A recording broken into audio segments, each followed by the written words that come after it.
ministers, items under public business, and private members' motions. But before we begin, let's try a parliamentary trivia question.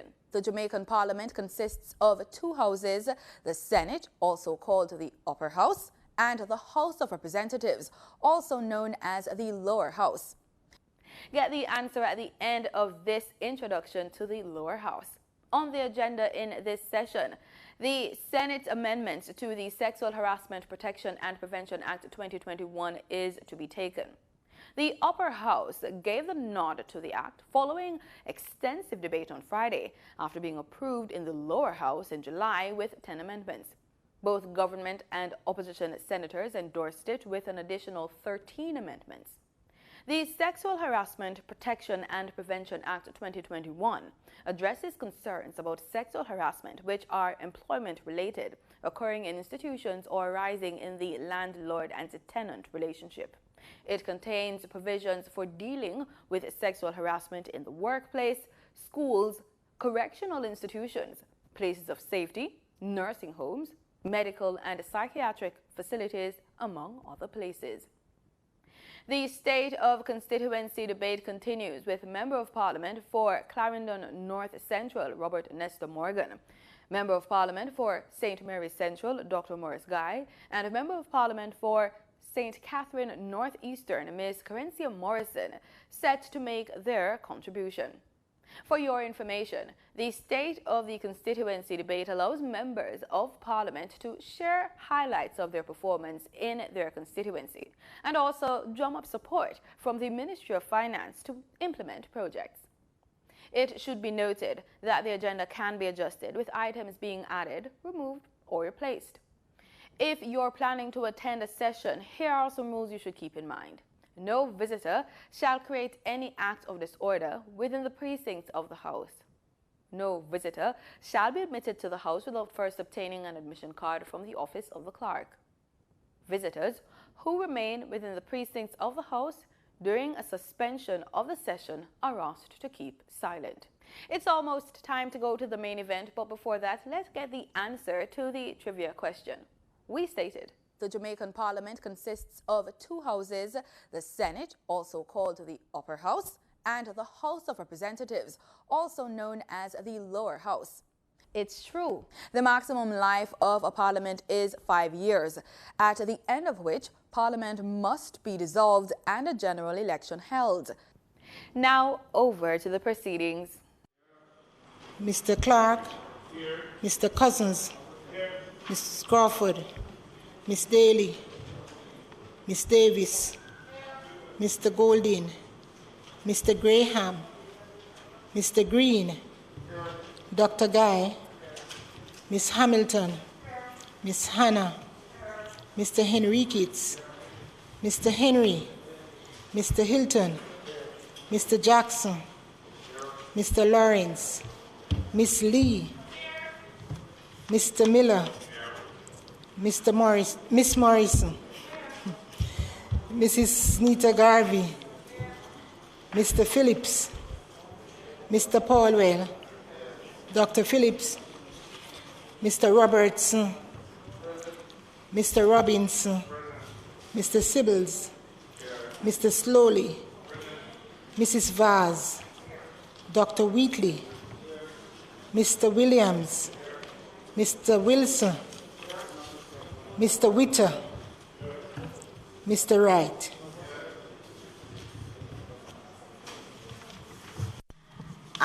Members, just before we begin the sitting of the House, I think we are all aware that COVID is still around and that all of us are susceptible whether or not we are vaccinated.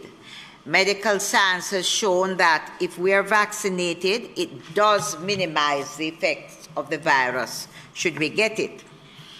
In this Parliament, where we have sittings in a room that is air-conditioned, I think it is important that we remind ourselves as leaders that we have to lead in this charge by example.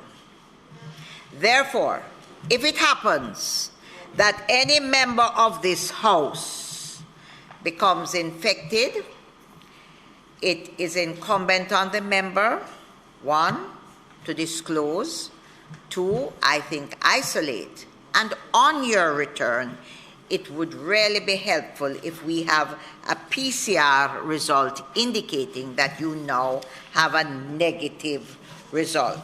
I'm saying this because I'm aware of it. For example, that the member from St. Thomas Weston has done just that. He was infected, he isolated, he has returned to the sitting of the House today, and he has supplied the House with his negative PCR result. Members, I want to welcome him back, and I want to urge us all as members that that is the example and that is the standard that is required of us as members of Parliament.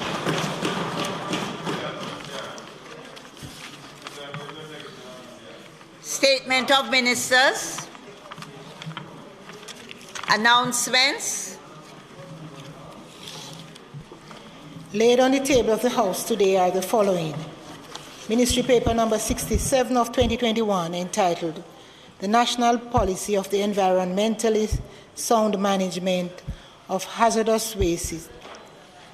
Ministry Paper number 68 of 2021 entitled The Casino Gaming Commission Annual Report for the year ended March 31, 2021. White Paper number 2 of 2021 entitled The National Policy for the Environmentally Sound Management of Hazardous Waste. Annual Report of the Casino Gaming Commission 2020-21. Annual Report of the University of Technology 2018-2019. Annual Report of the Tourism Product Development Company for the year 2017 to 2018. Special Audit Report on the Joint Committee for Tertiary Education. The Auditor General's Review of the Fiscal Policy Paper for the financial year 2021-2022 Interim Report. Report of the Joint Select Committee appointed to consider and report on the motion for consideration of a proposal that the City Municipality of Portmore becomes the 15th parish of Jamaica.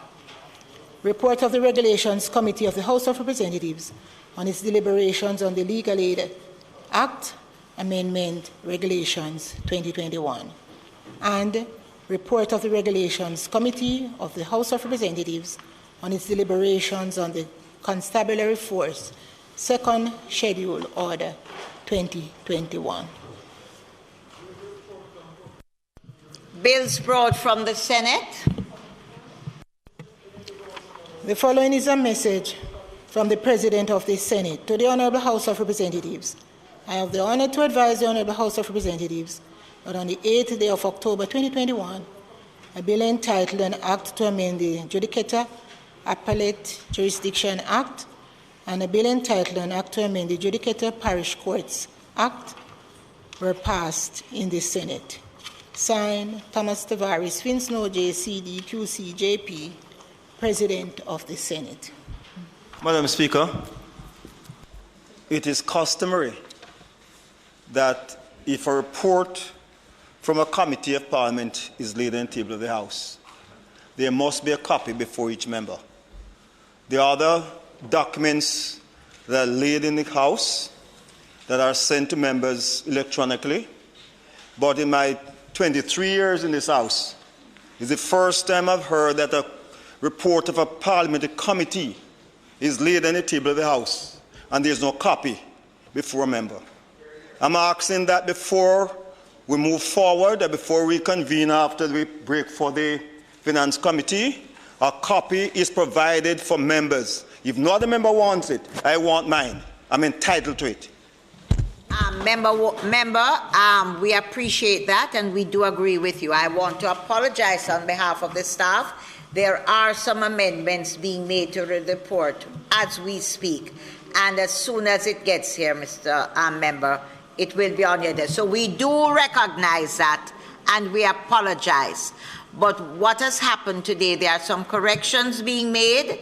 The sittings of the House is well overdue. It is after 3, and we want it to start. So we ask you to bear with you and to let you know that a copy of the report will be before all members of the House shortly. Madam Speaker, I appreciate your intervention and information. But did you say that amendments are being made to the report? Oh. Not amendments. That was a wrong word. Corrections are being made. Not amendments. Corrections. Correction, but still, Madam Speaker, still, I don't know who found errors to be corrected. One, there are typographical errors. One, there can be no amendment to report. 2, it can't be corrected after it's signed. The members signed the report as it came from the committee. So how can we have correction at this stage? Because there are errors known as typographical errors that are on a page where the signature is. It's just typographical errors that were made, and in reading it over, for good reading and good English, the corrections are being made. Thank you, member. And you are correct, and we appreciate it. Thank you.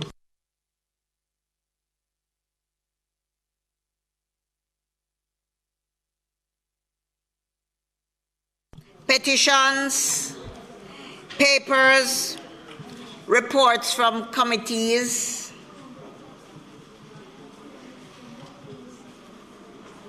We're going to ask that the item report from committees be suspended until the report is brought and laid before the members of the House. Those in favor? Those against? The ayes have it. Notices of motions given orally. Madam Speaker, I beg to give notice that at the next meeting of the House, I will move, be it resolved, with reference to the resolution approved by this Honourable House on the 27th day of October 2021, appointing the Integrity Commission Oversight Committee, that the names Honourable Carl Samuda and Mr. Mark Golding be deleted, and the names the Honourable Everett Warmington and Mr. Julian Robinson be substituted therefore.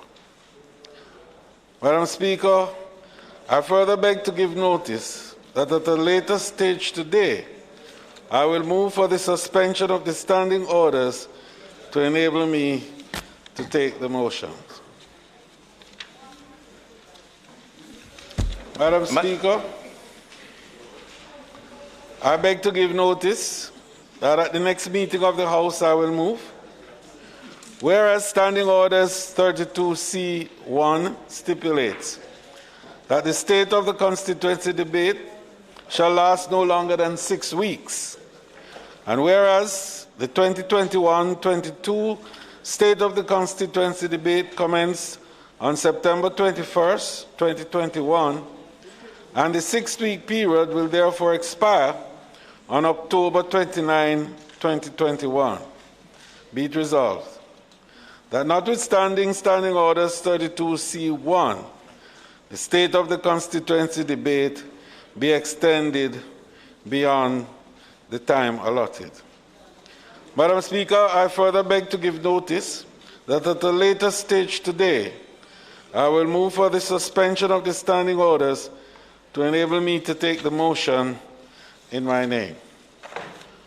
Madam Speaker, I beg to give notice that at the next meeting of the House I will move, be it resolved with reference to the resolution approved by this House on the 11th day of March 2021, appointing a special select committee to consider and report on private bills, that the words, quote, to sit jointly with a similar committee appointed by the Senate, unquote, be inserted immediately before the words, quote, to consider and report, unquote, so as to empower the committee to sit jointly with its counterpart committees in the Senate. Madam Speaker, I further beg to give notice that at a later stage today, I will move for the suspension of the standing orders to enable me to take the motion. May it please you, Madam Speaker.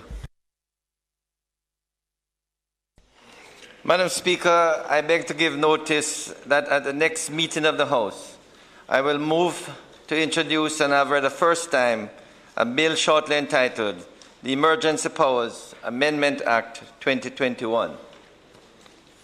Madam Speaker, I further beg to give notice that at a later stage today, I will move for the suspension of the standing orders to enable me to introduce the bill and have it read the first time and to give notice of its second reading.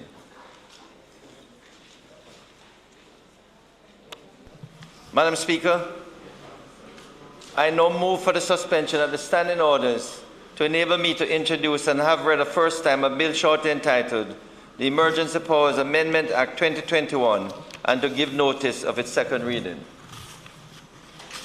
Those in favor? Those against? The ayes have it. Madam Speaker, I now move to introduce and have read the first time a bill shortly entitled the Emergency Powers Amendment Act 2021. A bill entitled the Emergency Powers Amendment Act 2021, read the first time.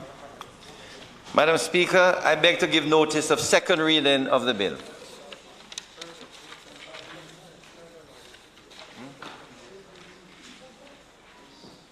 Questions and answers to questions. Madam Speaker, on behalf of MP Michael Phillips, I am tabling questions to the Minister of Mining and Transport to be answered in 21 days. Not mining and transport. Transport and mining to be answered in 21 days.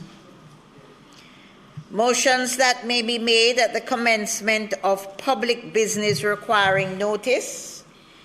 Motions relating to sittings of the House. Motions for leave to introduce bills. Presentation of bills without leave of the House first obtained. Public business.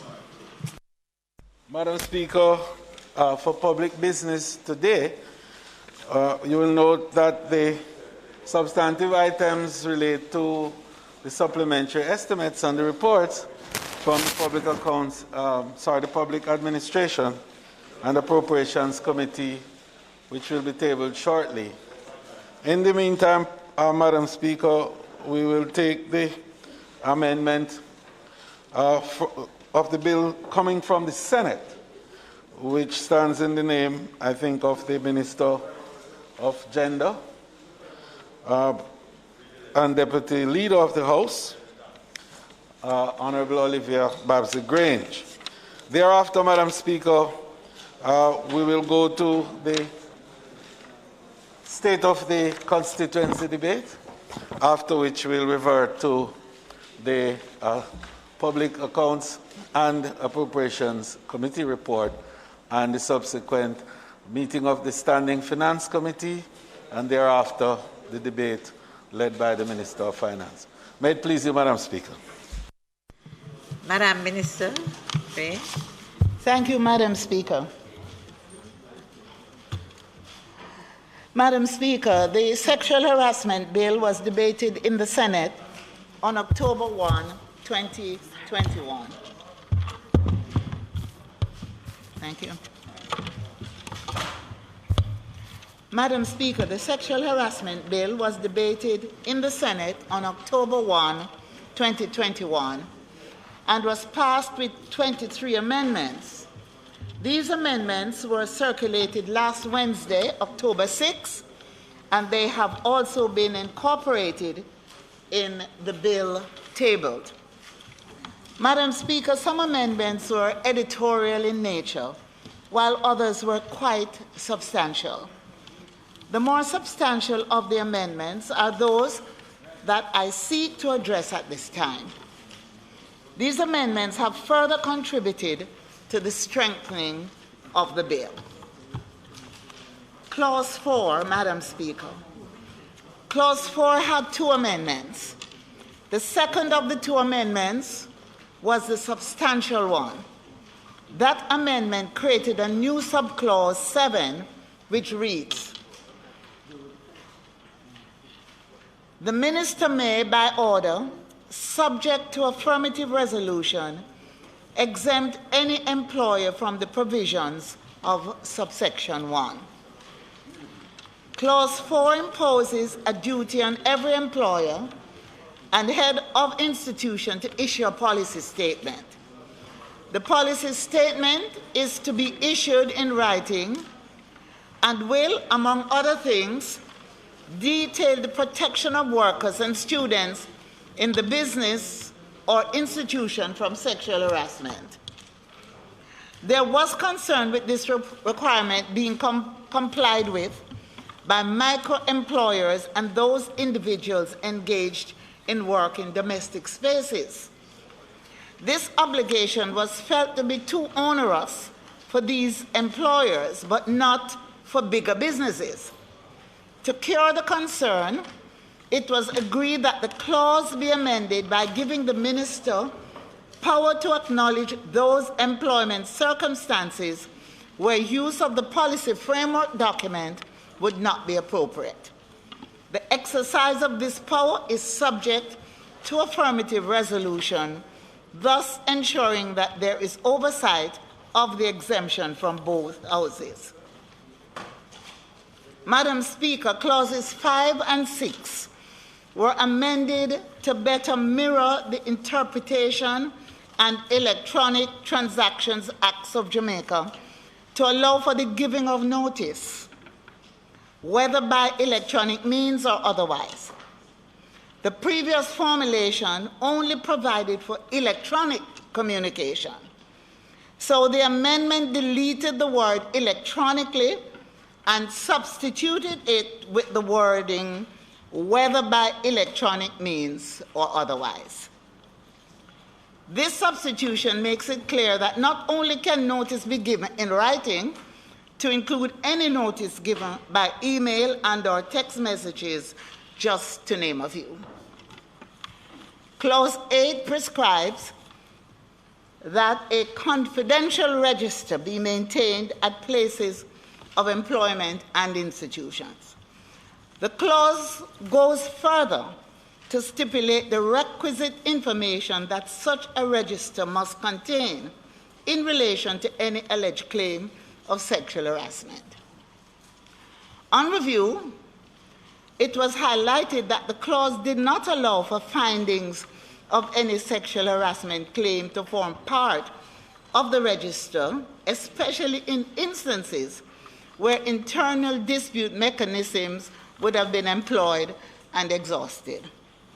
The outcome of such a process, especially in cases of exoneration where it exists, should form part of the contents of the confidential register. And as such, the clause was amended by renumbering paragraphs D and E as paragraphs E and F, and by inserting a new paragraph D, which provides that the findings of a sexual harassment claim form should form part of the contents of the register. Clause 12, which refers to the role of the authorized officer, was amended to preserve the separation of powers doctrine. The previous bill vested the investigative and adjudicating functions in the tribunal. The amendment was to cure the mischief of the tribunal being judge in its own cause. Thus, Clause 12 was reformulated by vesting the powers of investigation in the authorized officers, who will be the field officers appointed to the Bureau of Gender Affairs. These officers will be specially trained to carry out their investigative duty under the Act. We have always maintained, Madam Speaker, that the bill is not partial to any one gender. This impartiality applies to a panel so constituted to consider a sexual harassment claim. The bill states that every such panel should be gender balanced. Questions arose as to the practicality of achieving this gender balance where the panel consists of 3 people. To remove any confusion, the original subclause 3 in clause 16 was deleted and a new subclause 3 inserted, which prescribes that panels must have both genders represented in the membership of the panel. Clause 25. Now, the remuneration of members of the tribunal is consistent with similar provisions in other legislations and was always a feature of this bill. The initial clause only provided for remuneration to be paid to members for hearings conducted and did not provide for remuneration to be paid in respect of sittings. Consequently, the clause was amended to allow remuneration to the members of the tribunal in respect of each hearing or sitting. Clause 28 deals with the duty of disclosure and previously allowed disclosure of a matter after it began, once this disclosure had been permitted by the tribunal. The earlier clause did not stipulate confidentiality even after a person so employed under this act had separated from their duties, nor was there the obligation to keep secret information that they would have been privy to while employed in the administration of the act. The amendment deleted the previous clause 28 and replaced it with the one before us. This newly inserted 28 addresses the duty of confidentiality and secrecy as found in other pieces of legislation, and such duty of confidentiality subsists even after termination. The amended clause 29 maintains the separation of powers doctrine in clause 12 and accordingly stipulates that the tribunal, where it receives a complaint, will refer it to the authorized officer to investigate pursuant to its functions under section 12(1)(b), and that authorized officer, upon completion of the investigation, will submit a report of its findings to the tribunal. Clause 35 allows the tribunal to prohibit the publication of evidence in the interest of justice, public safety, public order, or public morality. The clause did not include the safety of parties as a factor for consideration by the tribunal in its decision. The safety of the parties has been added, and its addition mirrors section 16(4) C2 of the Constitution. Madam Speaker, the bill's first scheme had the court as the final arbiter. After many, many rounds of broad policy consultation, the decision was taken to create a tribunal as a forum instead of the courts. The tribunal would be able to quickly decide on these sensitive matters instead of them being backed up in the courts. In changing the final arbiter under the bill, the jurisdiction regrettably did not change. Thus, the remedies initially provided for were transferred into the remit of the tribunal. The amendment was considered necessary to ensure that the tribunal was not being given broad powers that originally belonged to the court. As a result, Clause 36 no longer allows the tribunal to order reinstatement of a complaint, as such an order would squarely fall within the labor remit of the IDT, and not this tribunal set up to hear sexual harassment matters. The tribunal is not left at large to consider any other such awards as it so determines, and its compensation limit has now been capped at $900,000. The compensation of $900,000 can be recovered summarily in court as a civil debt. Additionally, the marginal note has been changed to findings of the tribunal instead of award of the tribunal in recognition of the tribunal's ultimate role and function. Madam Speaker, Clause 41 seeks to regulate the filing of false complaints. However, this only speaks to false complaints being made before the tribunal. There is no recognition in the clause of instances where false complaints are made in the institution or within an organization. So Clause 41.1 has been deleted and replaced with this formulation. A person who knowingly makes a false sexual harassment claim or a false complaint commits an offense. Both terms, complaint and sexual harassment claim, are defined, and the amendments now makes it clear that a false complaint or false sexual harassment claim are both wrong and actionable in the parish court to a fine not exceeding $1 million. So, Madam Speaker, those are the amendments. I think we have a bill that has been strengthened with the amendments that have come down from the Senate. And at this point, Madam Speaker, I will ask for these amendments to be approved. The question before the House.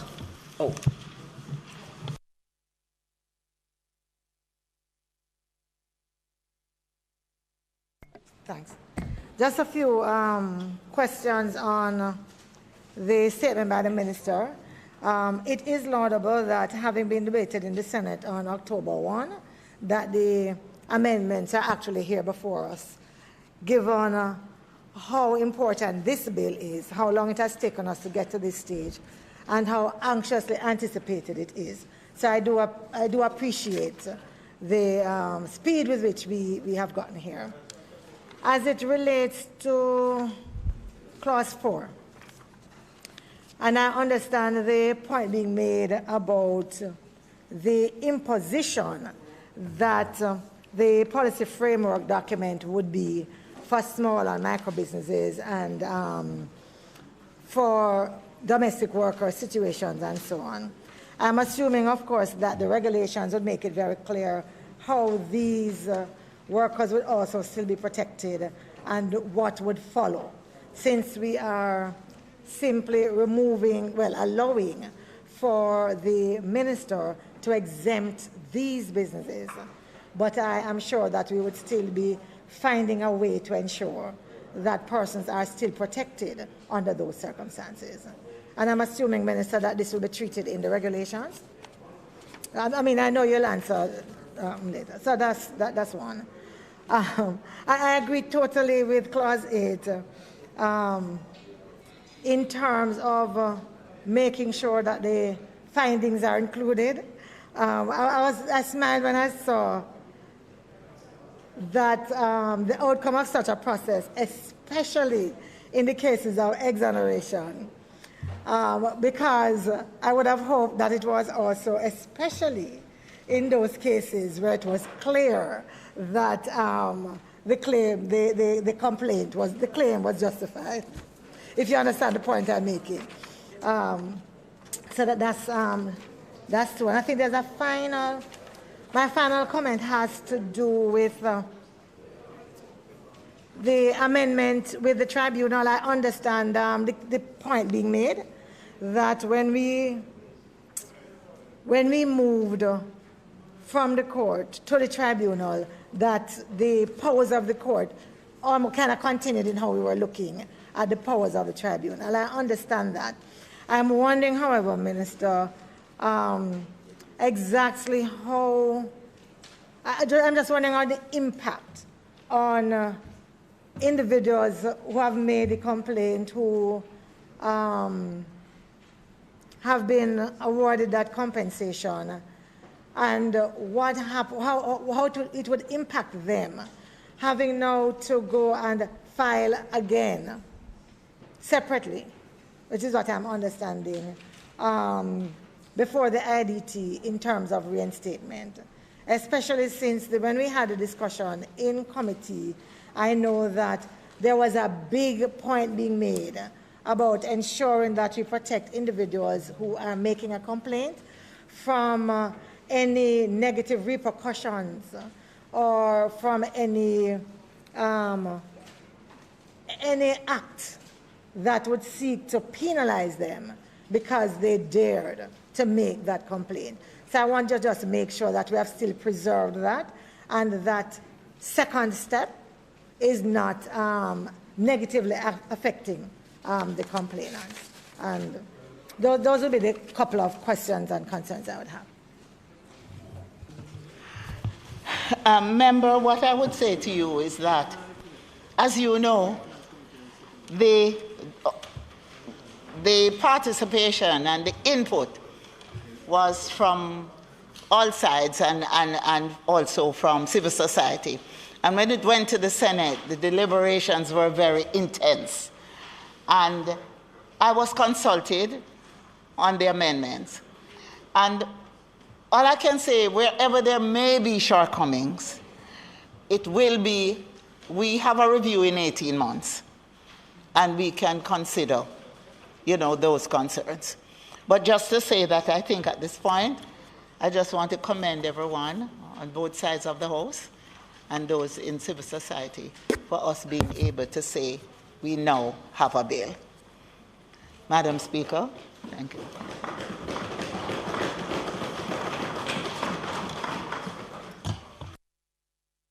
Members of the House, we're asking that the bill be approved. Those in favor? Aye. Those against? The ayes have it.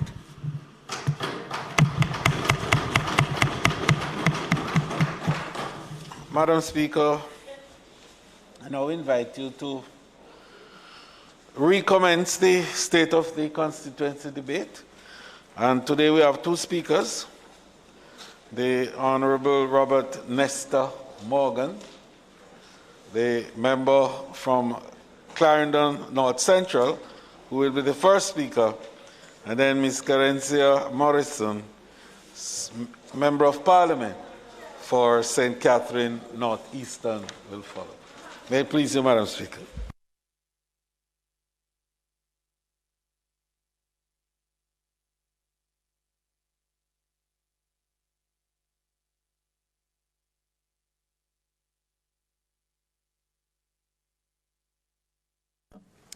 Madam Speaker, I seek your permission to speak from a seat that is not usually mine. Thank you.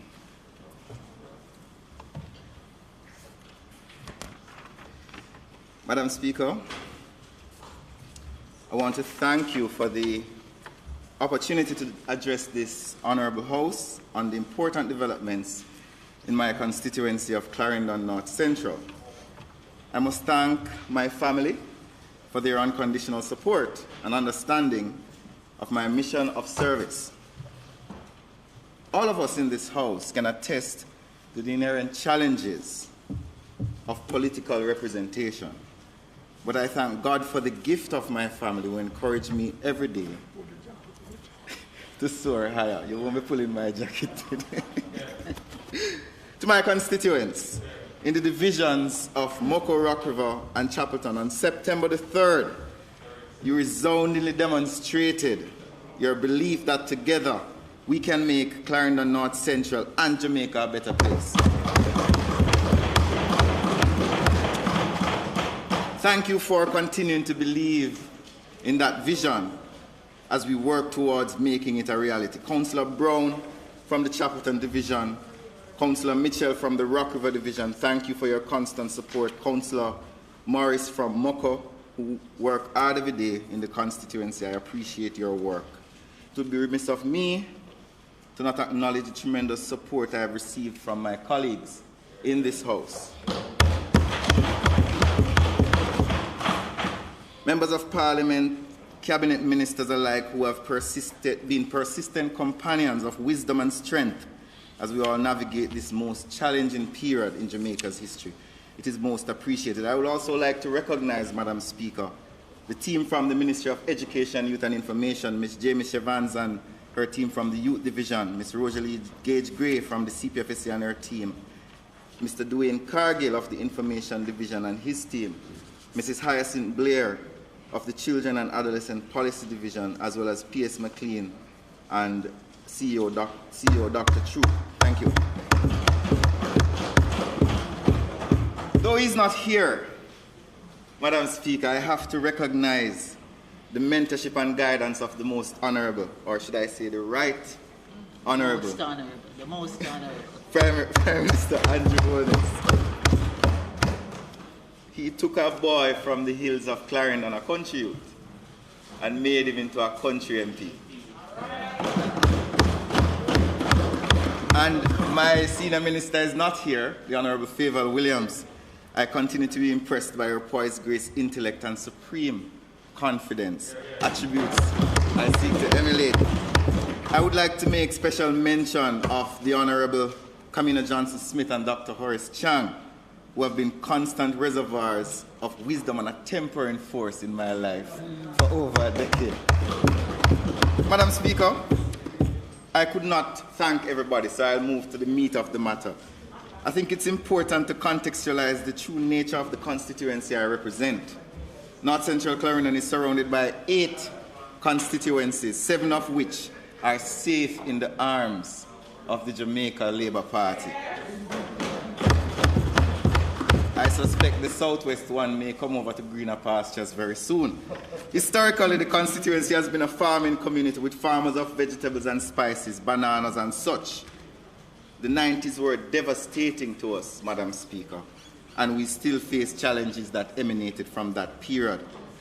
But, Madam Speaker, the people are proud yet humble. They are innovative yet constrained by their reality and their history.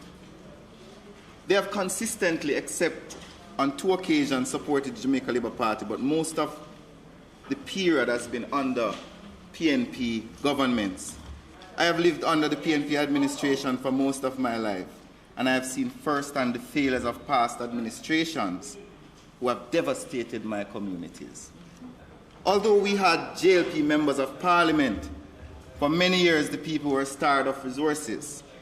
The desolation of the national economy had significant impacts on our local economy. I'm not simply here to blame the PNP. I am here. The truth is an offense, but it's not a sin. I am here to signal that change has begun in how we engage and develop and represent constituencies in rural Jamaica. Madam Speaker, I often tell the story of why I became a politician. In the year 1999, thereabout, I was in 6th form. I was living on Post Road, and the rains fell that year very terribly. A huge pothole developed at my gate. I used to sit on the edge of it and study under the street light. I went to the then Member of Parliament, Mr. Lynn from the governing party at the time. He said he didn't have the budget. I went to Pernell Jr.'s father, Pernell Sr., who was the caretaker. I said, well, he would if he could, but he didn't have the money. It was not until 2018, under Andrew Holness administration, Madam Speaker, that road was fixed. And we should give thanks. But Madam Speaker, I recognized from a young age that I had to take an integral role in the development of my community. Growing up and seeing that there were still many schools without internet, unemployment was high, infrastructure not fixed since Broderick's time in the 80s, roads in a very terrible condition, which is why I'm so thankful that the Prime Minister established the Ministry's responsibility for rural development, a first in our nation's history. And I want to give credit to Mr. Mackenzie, who heads that ministry, for the work that he's doing with country MPs. Madam Speaker, one of my primary concerns in my constituency is education. And as such, we have spent a significant portion of the allocation given to us under the CDF towards education. This year, we are spending $7 million in education support to constituents, from book vouchers, tertiary grants, tuition grants, uniform grants, bags and tablets, you name it. We have begun repairs to several schools across the constituent, including Pinders Valley Primary School, John Austin Primary School, and Rock River Primary. Madam Speaker, the majority of the people in North Central Clarendon are involved in farming, and we have continued to invest significant resources in assisting farmers with the provision of seeds, layers, chickens, and I could enumerate, but you can find the details in the text. In addition to that, while the allocations are not much, they are significant to poor farmers who need a little help out. And I am thankful to the Ministry of Agriculture, and also I must recognize the work of the former Minister of Agriculture, the Honorable Floyd Green, for his significant support. Water continues to be a major challenge in our constituency, and it's sad to report, but I'm thankful for it, that Lennon High School, which has over 1,200 students, did not receive water until 2020 when the Prime Minister came and opened a water system in Moko. 70% of Moko has no pipe. That is what underdevelopment does to your country. You know? 70% of Moko. So even if I wanted to pipe water to them, they don't have the pipe to get it. But Madam Speaker, there is good news. In consultation with the Prime Minister, who is the Minister of Water, he has committed to have a development plan to extend the water system in Moko in the next couple of years so that the people of Moko can finally wake up, turn on them shower, and have a shower where other people in other places get. I have had consultations with the National Water Commission as it relates to the entire constituency, and we are working on a water plan for the entire North Central, where 70% of Moko has no pipes, 60% of Rock River has no water, and 40% of Chapelton has no water. Now imagine you wake up and can't take a shower. And I'm thankful that this administration, Prime Minister Andrew Holness as the Minister, has taken a keen interest in the water situation in North Central Clarendon. We have been doing our part. We have distributed many tanks. Over the last year, we have put 8,000-gallon tanks in communities strategically. And we've also distributed 38 additional water tanks to residents to assist with their water challenges. Madam Speaker, I must speak on the welfare of constituents. We have been working with the farmers, and we have spent significant resources with farmers such as the Mount Erie Farmers Group. We have provided them with tanks to assist them in irrigating their farms. We're also thankful for the Ministry of Labour and Social Security, who provided funding on their Special Emergency Relief Program to support constituents mostly affected by the economic slowdown. Madam Speaker, we have issued thousands of food packages to our constituents. And I'm not talking about simple packages. We have curated our packages. Each of our packages is weighing upwards of 30 pounds. And that is what we believe is good representation for our good people. Madam Speaker, in February this year, and I want to mention this, constituents came together graciously. A lady reached out to me, said she was living in a fall coop with her 2 children. And she said the children did not want to sleep in the fall coop because 40 legging at the fall coop. I was so touched by this story that I called some of my friends in Kingston, and we came together, raised some funds, got some donations, and the entire community came together free of cost and built a house for the sake. Madam Speaker, we are not just waiting on the government to act. Yes. As young MPs on this side, we are innovative.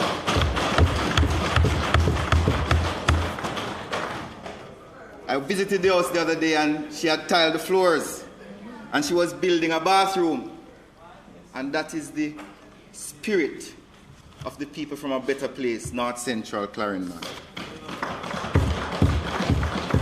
Madam Speaker, we're doing a lot in our constituency. We have installed internet in 8 schools since I've been Member of Parliament. Ashley Primary, Mainridge Primary, Simon, Woodall, Moko, Richmond Park, Rock River. We've also installed free Wi-Fi in Chapelton, and we're going to install 2 more, one in Stewarton and one in Rock River. Madam Speaker, we are fixing roads. Since I've been Member of Parliament, we have repaired 11 roads in North Central Clarendon. Ennishill, Rock River to Diamond, Summerfield to Beckford Crawl, Bird Island, Green Park, Moko, Stewarton to Ashley, Redmond, Pennants to Mount Inmus, Morgan Spas, Trafalgar Hill have all been repaired, and we're not finished yet. We're currently, Madam Speaker, repairing the Bellas Gate Road at a tune of over $50 million. The Prospect Road is being repaired in a collaboration between myself and the councillor, and we are now on the border with my friend Mr. Enriquez repairing the Springfield Road, which is about $50 million itself. And this year to next year, Madam Speaker, we'll be doing the Crawl Road, the Limehall Road, and the Blackwood Roads, which approximately come to $60 million. Madam Speaker, we are doing the work that we were elected to do. I must pause at this time to express profound thanks to Minister Warmington, who has been a constant guide and support to us young members of Parliament as to how to run constituencies and how to build infrastructure. I want to extend my profound thanks to you, sir. Madam Speaker, in December 2020, we cleared 28 drains and over 50 roadways were bushed. In July, the combination of the Tourism Product Development Company's Spruce Up on the Corner project and the Jamaica Pre-Hurricane Mitigation Initiative, we were able to clear 98 drains, and we cleaned and reconstructed some across the constituency. The majority of these drains, Madam Speaker, because of lack of resources, were neglected for a while. And I remember in Moko, an old lady come to me and she said, Madam Speaker, you resurrect that one, Mr. Morgan. We're resurrecting drains to prevent flooding of our communities. This is the reality of the people of North Central Clarendon, Madam Speaker. And I want to say I'm thankful to lead them. Madam Speaker, I have 3 children's homes in my constituency. And it's very interesting that the Prime Minister saw it in his wisdom to assign me to the Ministry of Education, and then the Honourable Favour Williams gave me the responsibility for children, because I have always interacted with children from the children's homes. So I had an acute understanding of the challenges that they face. And I titled my speech, Hope for Children, because under this administration, I can confidently say that Jamaica's children can have hope again, can believe in again, and can trust that they have a government that has their interests at heart to protect them and secure them. Madam Speaker, in my work with the children's homes in my constituency, we have, on International Children's Day, went to the Summerfield Girls' Home and had a cookout. We invited a very top chef from Kingston and cooked a international quality meal with Jamaican ingredients for the girls. We have donated layers to one of our other homes so that the girls can have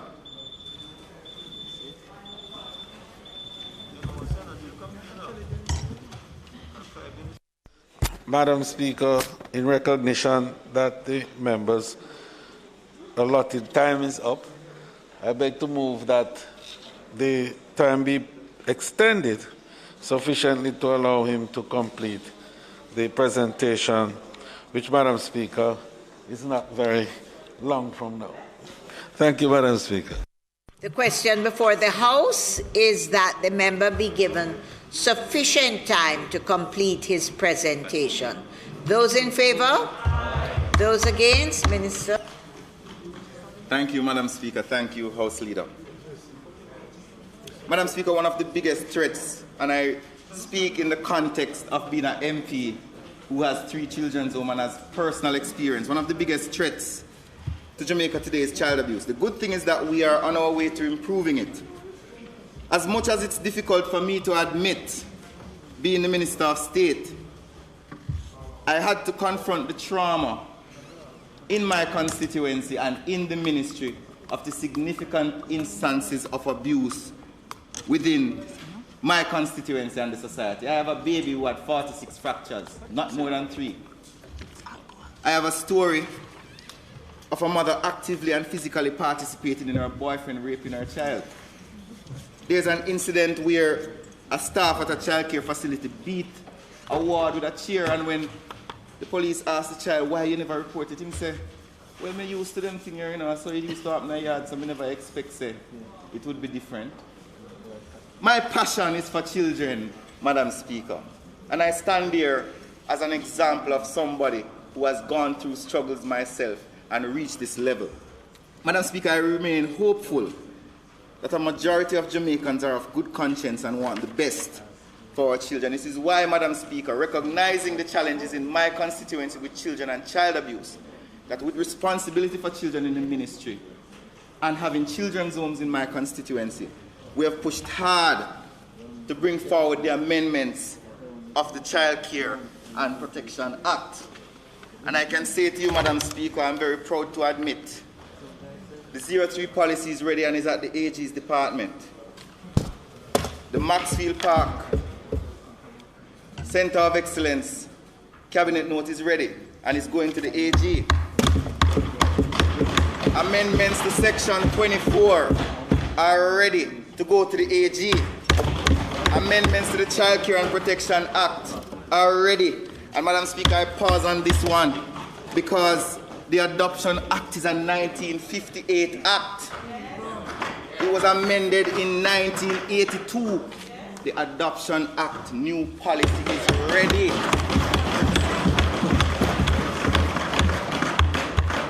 Madam Speaker, I won't take long, but I have something else to say. The children's homes in my constituency, some of them face challenges, and I recognize, based on my experience with them, the importance of new regulations for children's homes. In consultation with my lead minister, we are formulating a new standard for children's homes in Jamaica, where we have an objective test to determine the quality of care that is being given to children in these places. We brought forward the audit when we became ministers to ensure that we could see what is happening in our children's homes. And it is for that reason and the abuse that we pushed very hard, Madam Speaker, to bring forward a campaign called 211 Report Child Abuse. Anyone in Jamaica, Madam Speaker, can take up their phone and dial 211. And I'm happy to say that as part of my advocacy, as someone who is fighting for the rights of children, I have some packages out there for each MP. I am giving you some cards. It's a business card for 211. Every one of you will get one to distribute so that persons in your constituency can report child abuse. Giving you some stickers as well, so that you can stick it anywhere you want to report child abuse. I'm also giving you some posters to put in your constituency office so that you can be a partner in carrying the message to rescue our children. And finally, Madam Speaker, I wish to mention this last point. Maxfield Park Children's Homes is one of the most important homes in Jamaica. It has a history of success and abuse. As I said earlier, we have a cabinet note ready to submit to cabinet for the reform of Maxfield Park Children's Home. We just broke ground for a $117 million therapeutic center, but we want to make Maxfield a center of excellence. And as such, we're going to form a task force that is going to use Maxfield as a template as to what a modern childcare facility in Jamaica should be, so that we can extend it to other homes across the island. Madam Speaker, I close by saying Jamaica is at a crossroads. Our traditional way of living has been upended, and now we have to craft new ways of existing in a changing world. I give thanks to the leadership of the most Honorable Andrew Michael Holness and his team that continue to navigate these challenges and build confidence among the population that we will see a better day. On the constituency level, the people understand the challenges. They recognize that unity is required for us to come out of this pandemic better. COVID-19 has forced us to evolve as a people, and we have a great opportunity of using this pandemic to create a new day for Jamaica. A Jamaica that is focused on evolving into a digital society, one that is focused on equity for all, one that is focused on building a new Jamaica for a new generation of Jamaicans who are excited at the possibilities, a Jamaica that we can all be proud to call home. In my constituency, the government has invested significantly in helping Jamaicans in this pandemic. We have spent a lot of time and resources engaging persons to be vaccinated. We have had 3 blitz. We have had 3 major vaccination blitz, and now we have a permanent site in the constituency. But there's more to be done. I pledge to continue working with my constituents and the government to get as many people vaccinated as possible, so that one day, very soon, we can return to normal. Madam Speaker, though the roads of North Central Clarendon are rocky and the hills are steep, like the flame from Clarendon College, we stand as a beacon of hope, change, and possibility. We represent the hard work being done by this administration over the past 5 years. We're confident in the wisdom of our leadership. We're confident in the energy and sincerity to fight this pandemic. We're confident that this government, this administration, will build a better North Central Clarendon. We are confident that we're bringing hope for our children. Madam Speaker, we will make a better life for the people of North Central Clarendon and for the people and youth of Jamaica. Our faith is the substance of things hoped for, the evidence of which we are seeing. Thank you, Madam Speaker.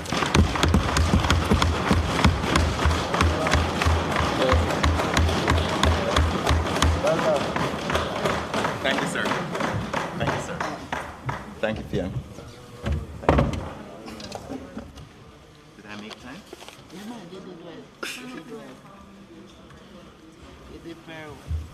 Madam Speaker, I'm sure you would want me to congratulate the member from North Central Clarendon for a really excellent presentation. Very complete, a stewardship that we are proud of. And now, Madam Speaker, I invite you to ask the member from St. Catherine Eastern, Northeast, Kerensia Morrison, to make her presentation.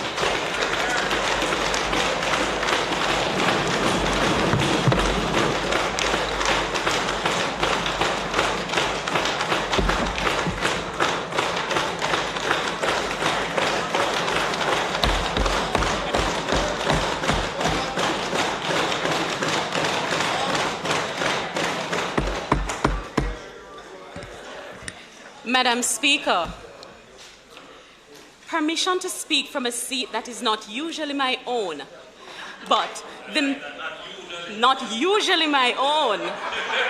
Prime Minister, I am liking this.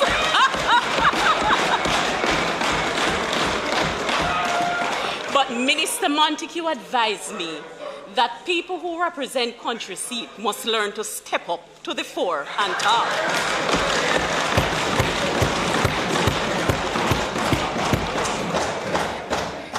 Madam Speaker, I am proud to stand here as the Member of Parliament from St. Catherine, Northeastern. I am pleased to see you, Madam Speaker, in the House in your capacity. I'm pleased to see the Honourable Juliet Holness as Deputy Speaker of the House. I am happy to see the Honourable Olivia Babs-Grange as Deputy Leader of the House. Madam Speaker, to all my formidable male colleagues here, thank you for supporting strong women parliamentarians. To Prime Minister, the Honourable Andrew Holness, I thank you for believing in me and for giving me the opportunity to serve. Madam Speaker, I recalled the headline in July 2020, Morrison gaining no traction in northeastern St. Catherine. Madam Speaker, which newspaper? The people of northeastern St. Catherine voted otherwise with a 2,700 win. Hear, hear. Hear, hear. Madam Speaker, there is a lesson in this. Amen. I remember getting a one-word caution from the party leader amid the concerns as to whether or not this could happen in 3 months. He called me and he said one word: focus. Amen. Madam Speaker, today I can now say to the administration, amid the challenges, amid the obstacles, amid those who think that we are not about to recover stronger, amid those who wish they were the leadership, administration, focus. One word.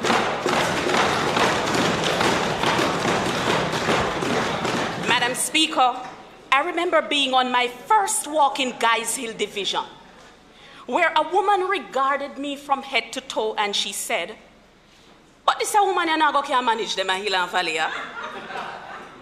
6 points behind in the polls made my opponent put on the badge of MP in waiting. However, in true Louis culture lyrics, I went to the hills and valley. And Louis culture as he progressed. When we saw the bogus badge, northeastern St. Catherine will hold it and pop it off. Madam Speaker, I thank the people who made it happen. The management and executive teams, the divisional leaders, the worker cohort, and my friends. I thank all those who prayed for me and who wished me every success.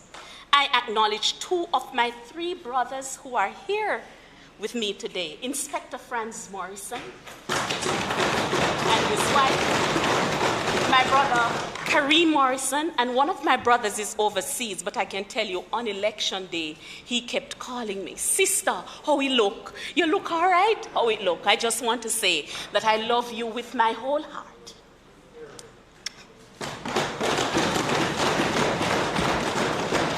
Madam Speaker,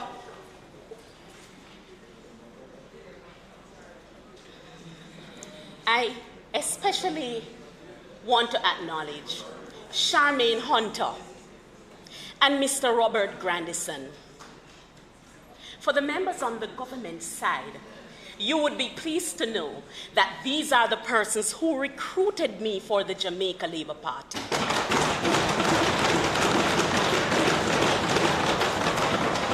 Madam Speaker, life in northeastern St. Catherine is no crystal stairs.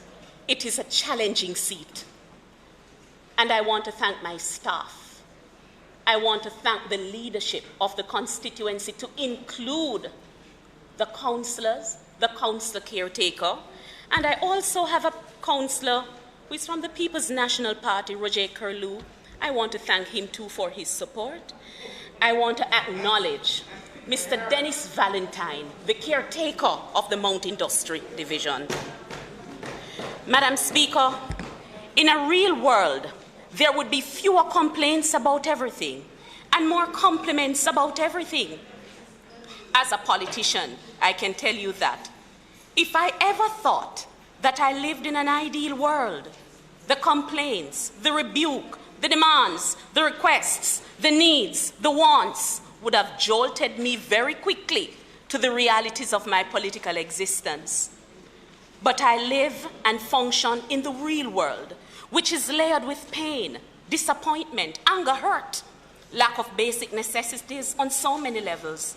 But it is also a world that is layered with love, with kindness, with laughter, joy, and hope. And Madam Speaker, despite its many disenchantments on so many levels, it is still a beautiful world. My little place of that world, my piece of that world, is the constituency of Northeastern St. Catherine. And in that real world, there are some ugly realities. But I stand here today, a proud representative of the people, and I often wish that my faith could move the mountains out of the lives of so many, and out of the parish, and out of Jamaica. Nevertheless, I'm undaunted. I'm not afraid to chip away at the mountains, one day hoping that my efforts will turn those mountains into fertile plains of hope and opportunities. What have I achieved in my first year as Member of Parliament? Road means a lot to Northeastern St. Catherine. Approximately $40 million in the construction of 6 retaining walls in the Mount Industry Division, where the roadway was compromised. The rehabilitation of the Guys Hill Main Road, valued at $50 million, that is on the way. Rehabilitation of the Ragsville Road for $12 million under the Christmas program. Minister the Honourable Everett Warmington toured Troja Road, which is a significant network in a terrible condition, and I'm hopeful that that will be fixed soon. Works have been approved for Williamsfield to Troja, Williamsfield to Mount Industry, Vanity Fair to Guys Hill, valued at $60 million. In education, over 80 tablets have been distributed to support students under the Ministry of Education Own Your Own Device program. And we look forward to an additional 100 through the Ministry of Education. 60 tertiary grants have been issued through the CDF. Madam Speaker, I have a vision of using education as one of the means to impact the trajectory of people's lives. We have distributed approximately $2.5 million worth in book vouchers. Madam Speaker, $1 million for the assistance with school fees, CSEC and CAPE exams, support for constituents who desire skills training. In fact, I have encouraged constituents who are having difficulty paying for CSEC and CAPE exams to come to my office. Those who need help to pay for skills training, don't just stay at home and say you can't afford it and there is no hope. Find us, have a talk with us, because if I cannot find the money, I'll call my Prime Minister.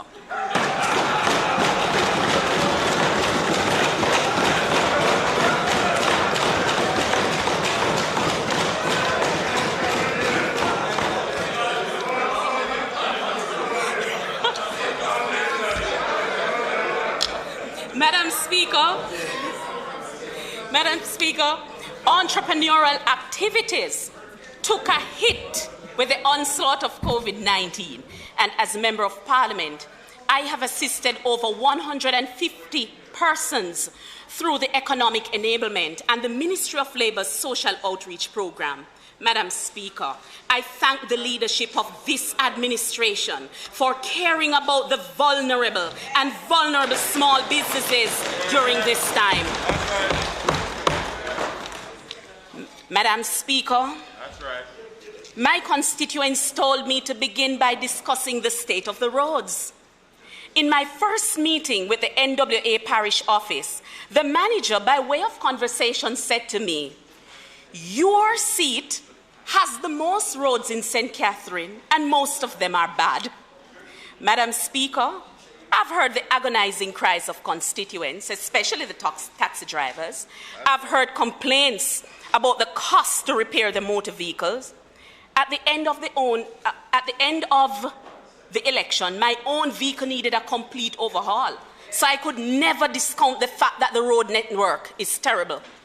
My glimmer of hope came when Minister Warmington toured with his team from NWA.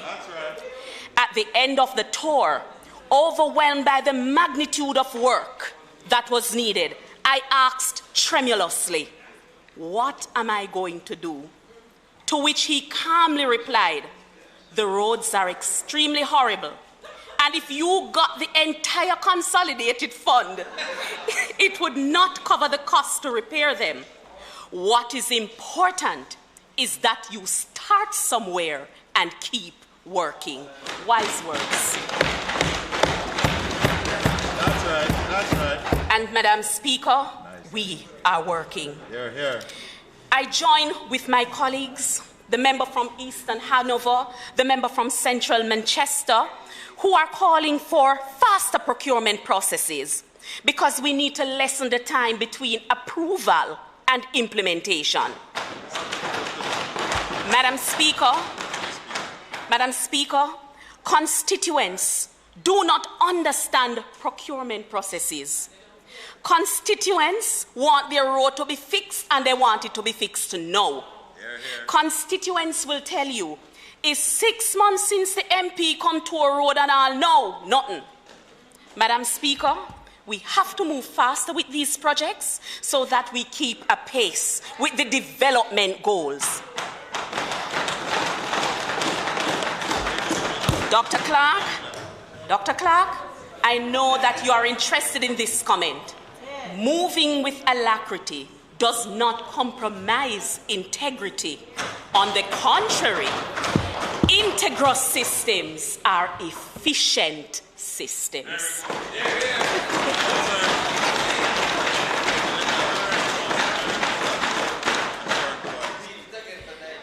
Madam Speaker,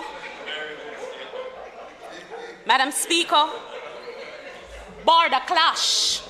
Whose road is it? Yes, St. Catherine. Where a roadway demarcates constituency boundaries, those roads are often neglected because many members of Parliament are not happy to take responsibility for those roads. For example, on the right-hand side, my constituency, Northeastern St. Catherine.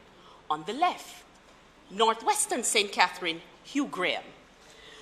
Whose responsibility is it to fix the road? I would say Hugh Graham. Everybody knows that. Madam Speaker, the entire belt of York Street, Treadress, Bermondsey, Mullock, Mountain Pass, that border is in urgent need of repair. And the citizens quarrel that no MP wants to take responsibility for it. Madam Speaker, another issue is that a road that may be a thoroughfare into one constituency, that road may be located in another constituency, which may not be priority for that member of Parliament.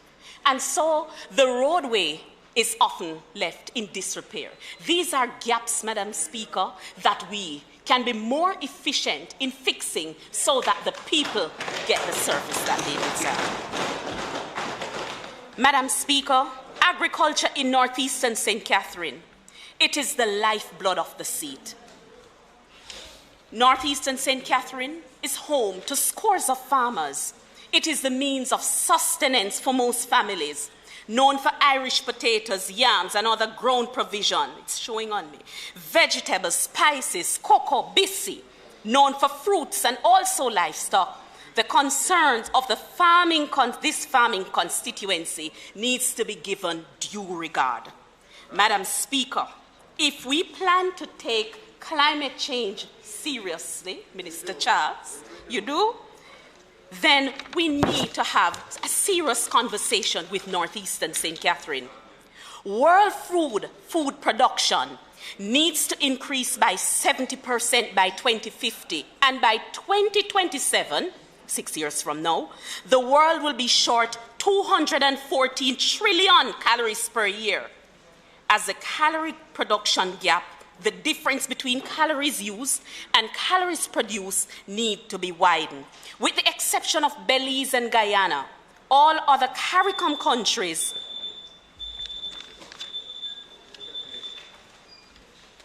Madam Speaker, the very interesting presentation of the member has come to a point in time when I seek your permission to have her extend that presentation to its completion. May it please you, Madam Speaker. The question is that the member be given sufficient time to complete her presentation. Those in favor? Aye. Those against? The ayes have it.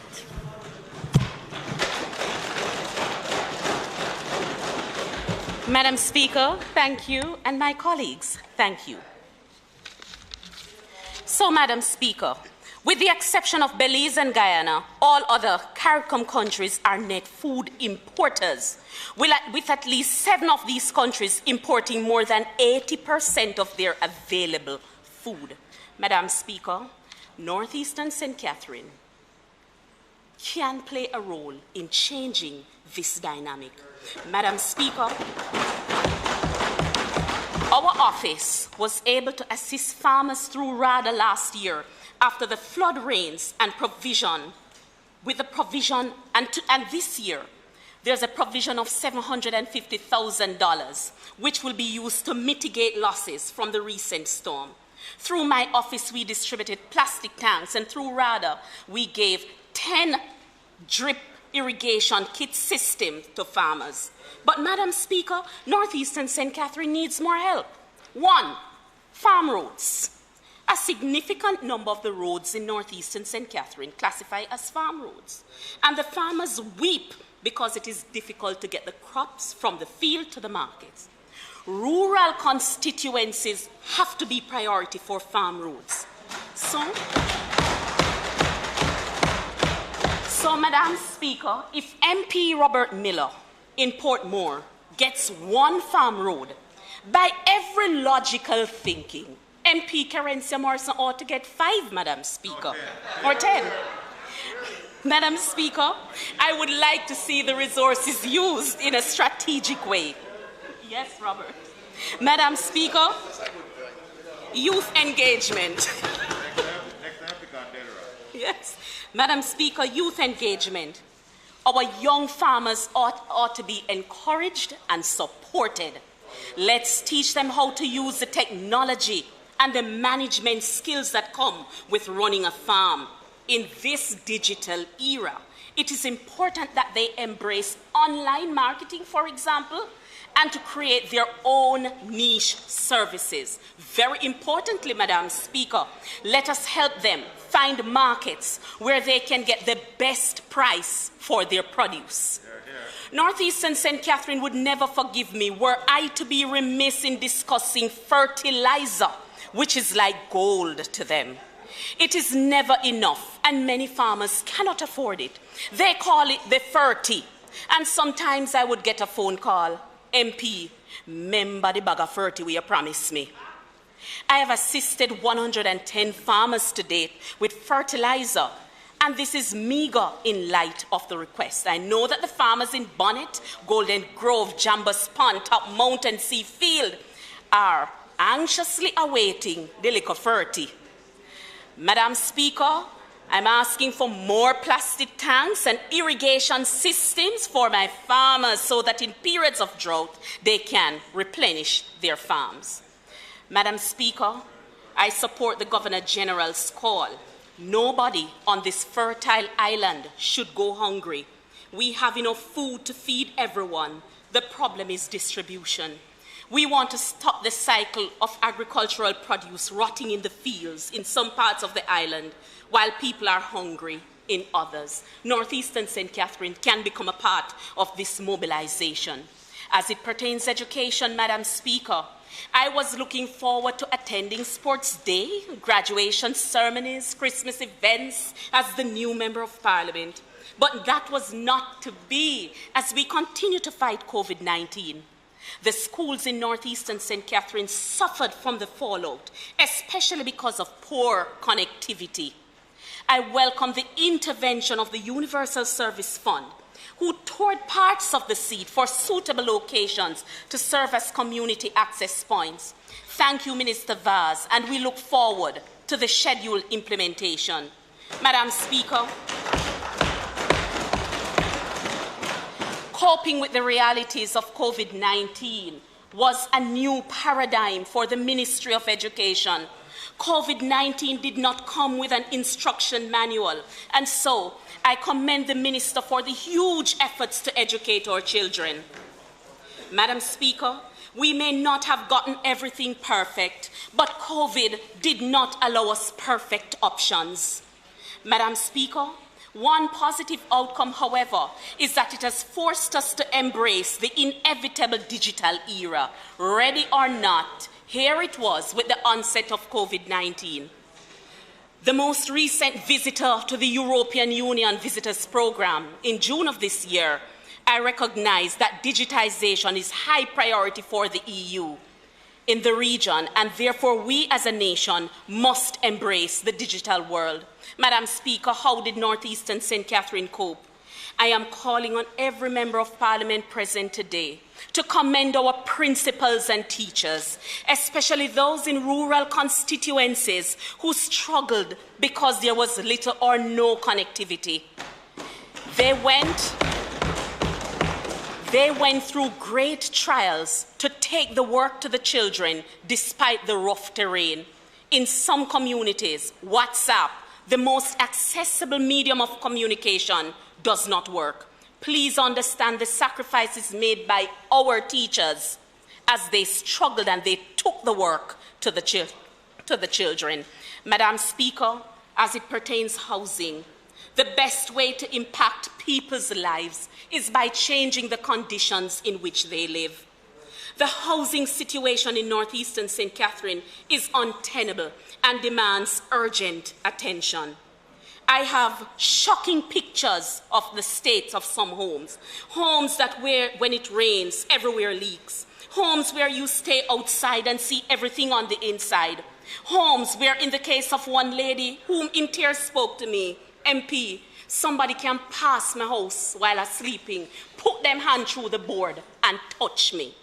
Madam Speaker, costly though it may be, we as a nation must move towards sustainable housing solution for the vulnerable.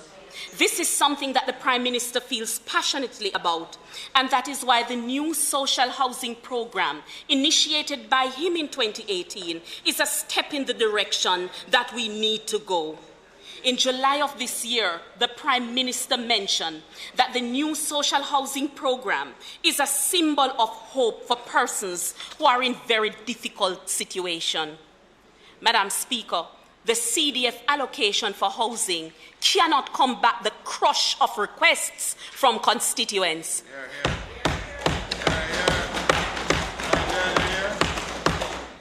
And the harsh reality is that many of them simply cannot afford a home. Madam Speaker, we need to understand that there are some constituencies that rely heavily on the office of the Member of Parliament, and Northeastern St. Catherine is one such. When constituents come to the office, it's not to discuss a policy position, Madam Speaker. When they come to the office, it is with the expectation that we can assist. The Member of Parliament can do something to change the course of their lives. And I know that there are many MPs who feel heartened. There are many MPs who sometimes experience distress because you want to be able to assist some of your constituents, but the resources sometimes just don't allow you to be as effective as you would like to be. So, Dr. Clark, you know what I'm going to ask you about the CDF allocation, to put us in a position where we can effectively serve our constituents. I don't like how the Prime Minister is looking at me.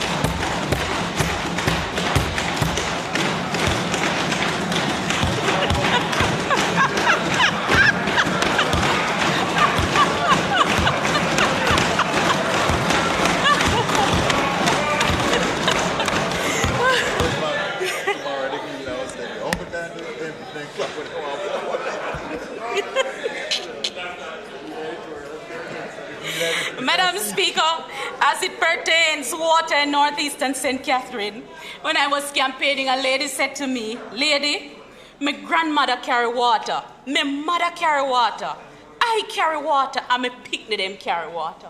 But Madam Speaker, it is a work in progress. We are working on it. Minister Aubin Hill toured all the water facilities in northeastern St. Catherine, and there's a plan of action, Madam Speaker, for each. Madam Speaker, rural water may need to play a greater role in rural constituencies. Madam Speaker,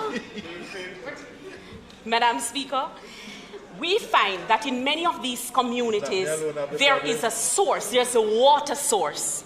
Now, if we can find ways to channel the water from these small sources to feed the community, we would be well on our way. Madam Speaker, healthcare. I applaud my constituency for obeying the COVID-19 protocols. And despite all the fake news regarding vaccines, many have gone out to get themselves and their families vaccinated. Northeastern St. Catherine, I'm proud of you. Madam Speaker, a concern that I'm having, and I spoke to Minister Cuthbert Flynn regarding this, is that we need to roll out a strong family planning campaign so that our young people can make wise decisions regarding family planning and how to protect themselves. The time has come for us to equip our youths with the information, because very often the political directorate is called to help. How does one tell a young mother who is also pregnant that you can't afford to buy food for her?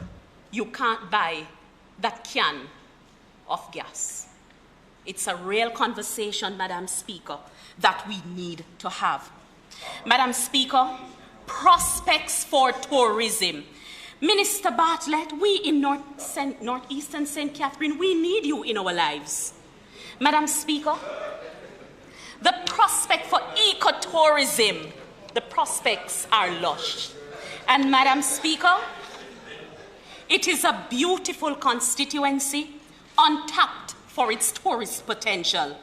A drive-through Mount Industry Division, for example, shows off numerous charming streams and tributaries. In Hamwalk, and listen to this is good tourism. I am excited about this, Minister Bartlett. In Hamwalk, there is a pool, P-O-O-L, pool, that is called the baby pool. The baby pool. Madam Speaker, people come from near and far to cool off in the baby pool. En route to the baby pool, there's a vibe of Fern Gully. Folklore, Madam Speaker, folklore has it that anyone who goes into the water is blessed with a baby. Madam Speaker, I have been careful.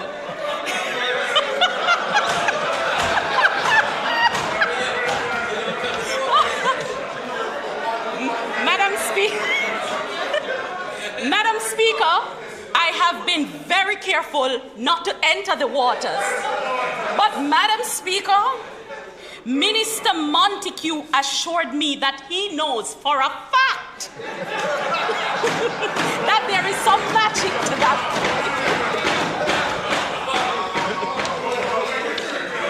Madam Speaker,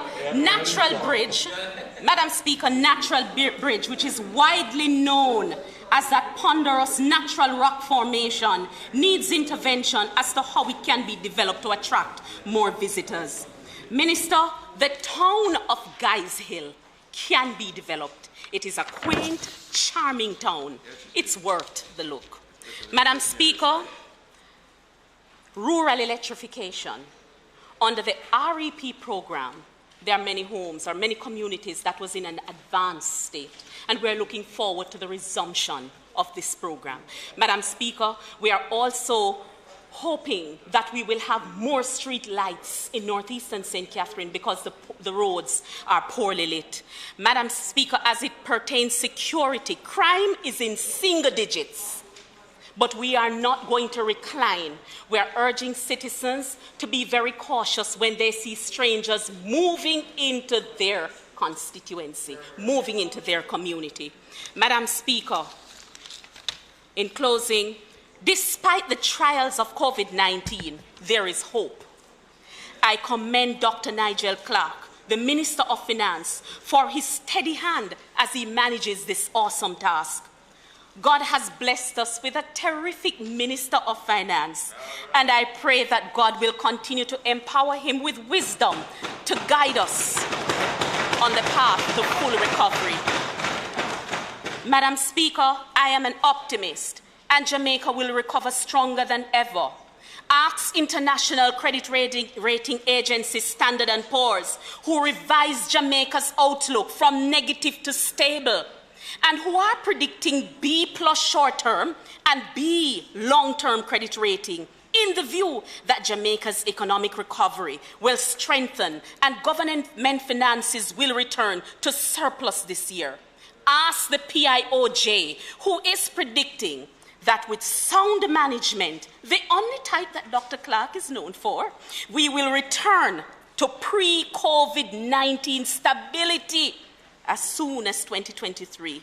Madam Speaker, I encourage this administration to let God be the center of our lives, because nothing good will he withhold from those who love and fear him. Let us not be uncertain. Let us not feel fear. We are Jamaicans and we are his people, and he has not given us a spirit of fear, but of power and love and of a sound mind. Madam Speaker, I encourage the nation, don't curse the PM, pray for the PM. Let us pray that he too will receive the divine inspiration to lead. Leadership. Madam Speaker, leadership isn't easy. It isn't for the faint of heart. It is not karaoke where you go sing and sit down. Madam Speaker, it takes a level head, fixity of purpose, discipline, patience, and doing what is right for the people, even when they cuss you and call you Anjo. Madam Speaker, where many economies in the world collapsed, God kept us. And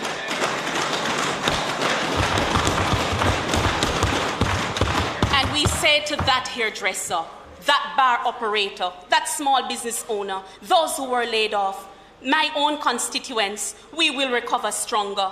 God will grant you a double portion of his blessing, and your food basket will never be empty. Madam Speaker, I have tremendous respect for my leader, and so I close with a word for him and the nation. It comes from Joel 2:21-27. Fear not, O land, be glad and rejoice, for the Lord will do great things. Be not afraid, ye beasts of the field, for the pastures of the wilderness do spring. For the tree beareth her fruit, the fig tree and the vine do yield their strength.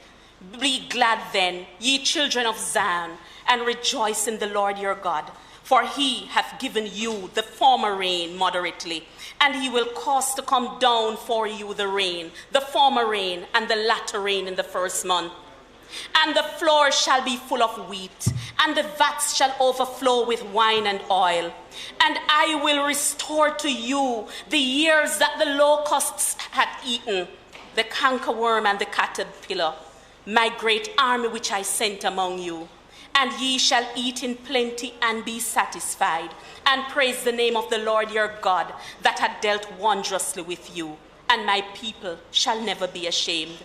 And ye shall know that I am in the midst of Israel, and that I am the Lord your God, and none else. And my people shall never be ashamed. Whose report do you believe? We shall believe the report of the Lord. God bless you, Prime Minister.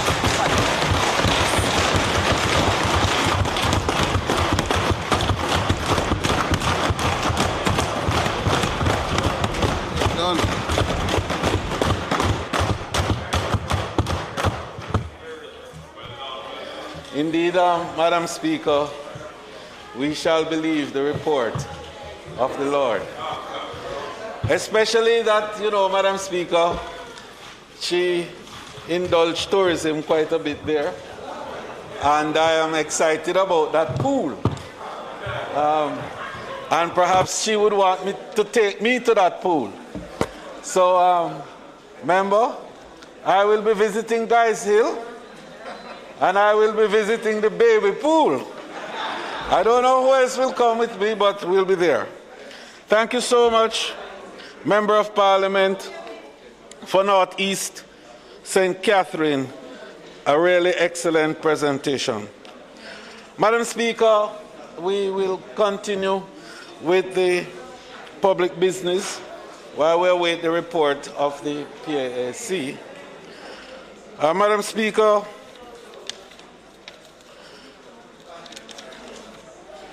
I now move for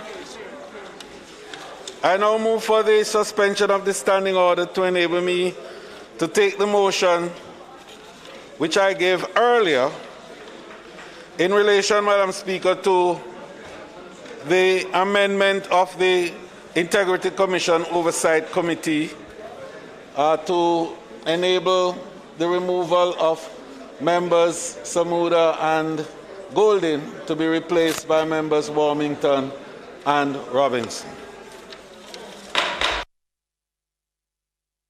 Members, as we proceed this afternoon, I just want to, for our own benefits, all of us, as members, to refer to Standing Orders 35(6). Members, to refer to Standing Orders 35, subsection 6, which says we must not refer to our colleagues by names in the House.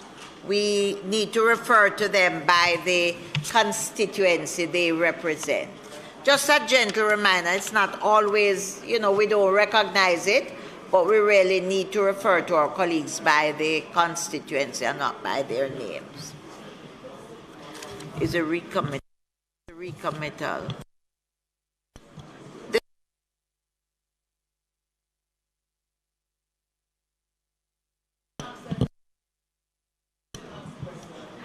The question before the House is that the motion brought by the House Leader be approved. Those in favor? Motion approved. Madam Speaker, I beg to take note of the approval of the change in the membership of the Integrity Oversight Committee, and to indicate, Madam Speaker, that the meeting of the committee will be held on Thursday at 2 p.m. in this Honourable House, when the two current reports from the Commission will be considered. May it please you, Madam Speaker. Madam Speaker, I beg to move that the suspension of the standing orders to allow me to take the motion in relation to the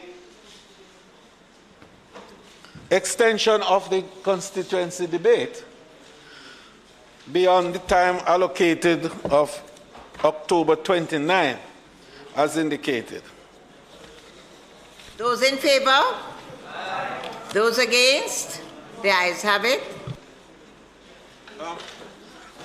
Madam Speaker, I'd like to just indicate that the state of the constituency debate is a very critical debate in terms of enabling the constituents,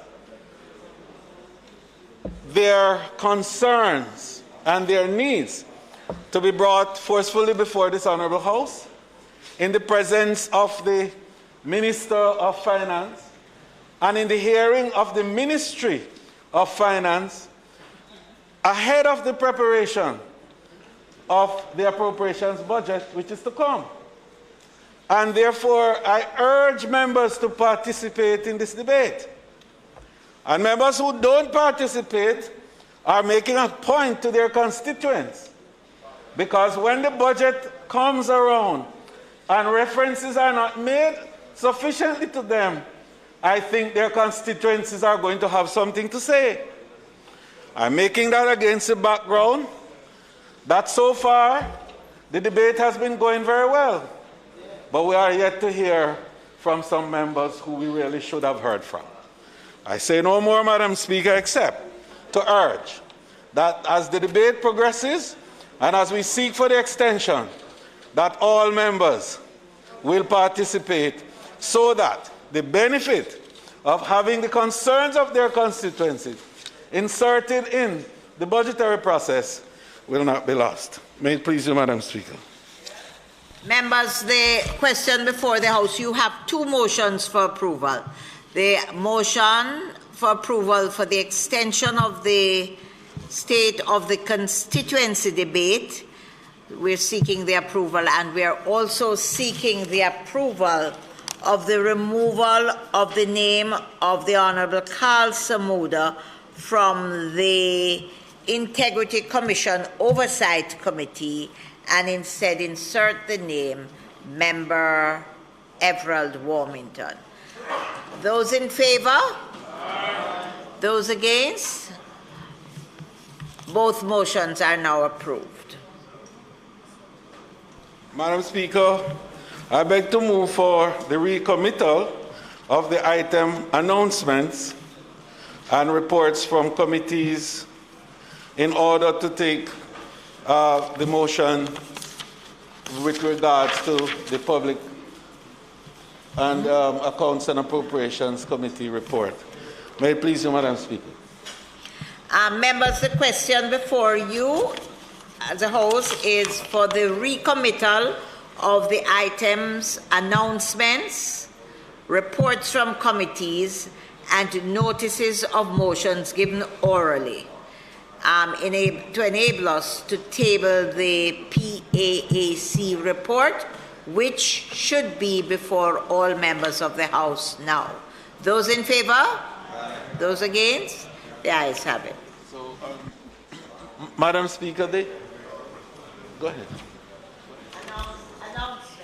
Also laid on the table of the House today is a copy of the report of the Public Administration and Appropriations Committee on its deliberations on the interim fiscal policy paper for the financial year 2021-2022 and the first supplementary estimates for the financial year 2021-2022.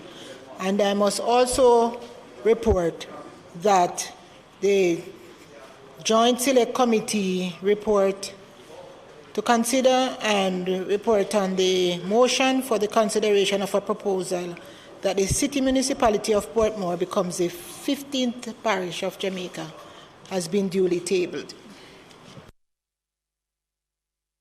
Reports from committees.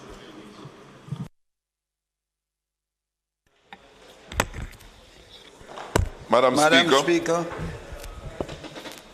Speaker, I beg to lay on the table of the House a copy of the report of the Public Administrations and Appropriations Committee of the House of Representatives on its deliberations on the first supplementary estimates of expenditure for the financial year ending March 31st, 2022.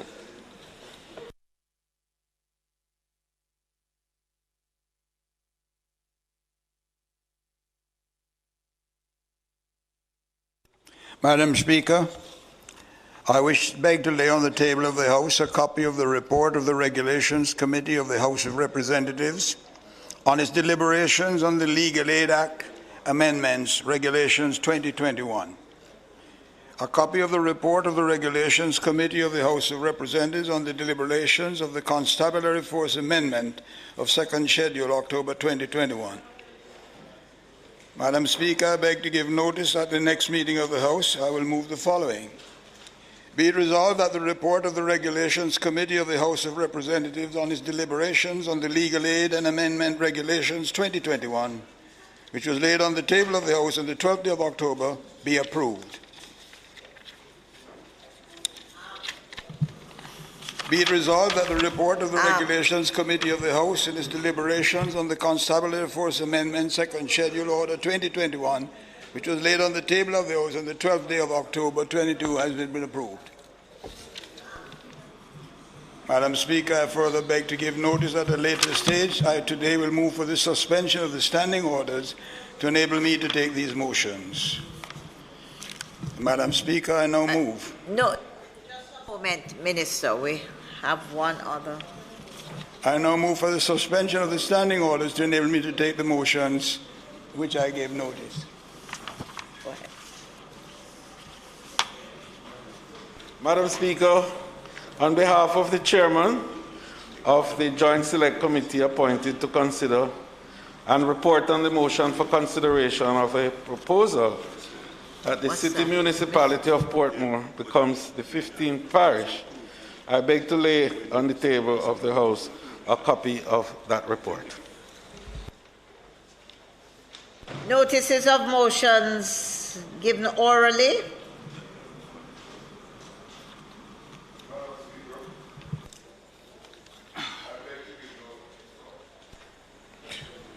Madam Speaker, I beg to give notice that at the next meeting of the House, I will move the following motion. Be it resolved that the report of the Public Administration and Appropriations Committee of the House of Representatives on its deliberations on the first supplementary estimates of expenditure for the financial year ending March 31st, 2022, which was laid on the table of the House on the 12th day of October 2021, be adopted.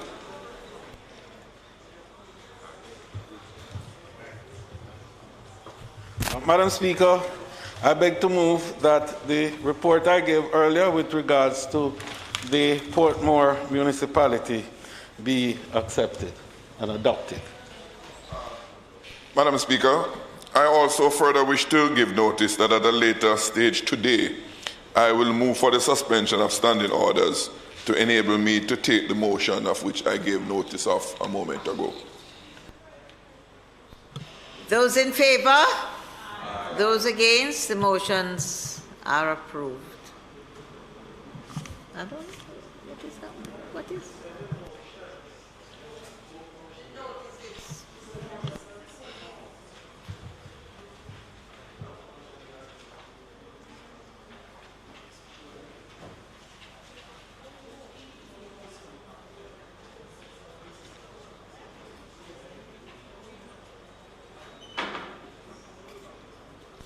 We are members. There's a little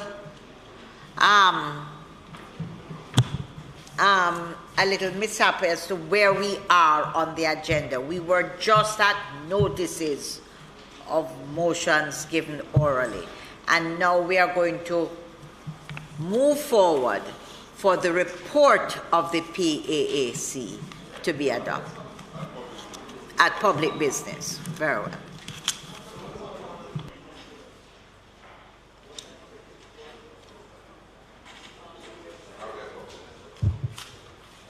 Member Jackson.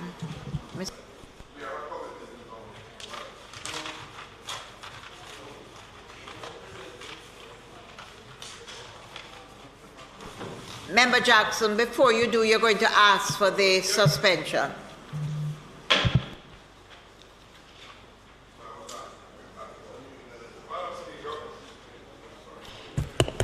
Madam Speaker, I now move for the suspension of standing orders to enable me to take the motion of which I gave notice earlier. Question before the House is that there's suspension of the standing orders to allow the member to take the motion, notice of which was given earlier. Those in favor? Aye. Those against? The ayes have it.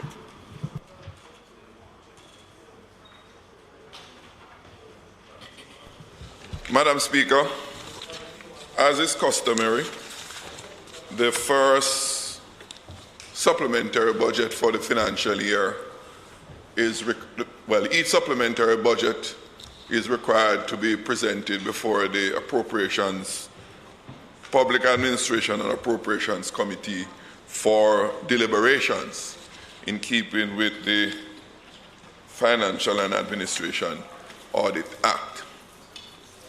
Your committee, Madam Speaker, considered the supplementary estimates, and in the process, we had presentations from the Ministry of Finance and the Public Service, the Planning Institute of Jamaica, the Bank of Jamaica, the Ministries of National Security, Health and Wellness, Economic Growth and Job Creation, Education, Youth and Information, Local Government and Rural Development, and the Ministry of Labour and Social Security.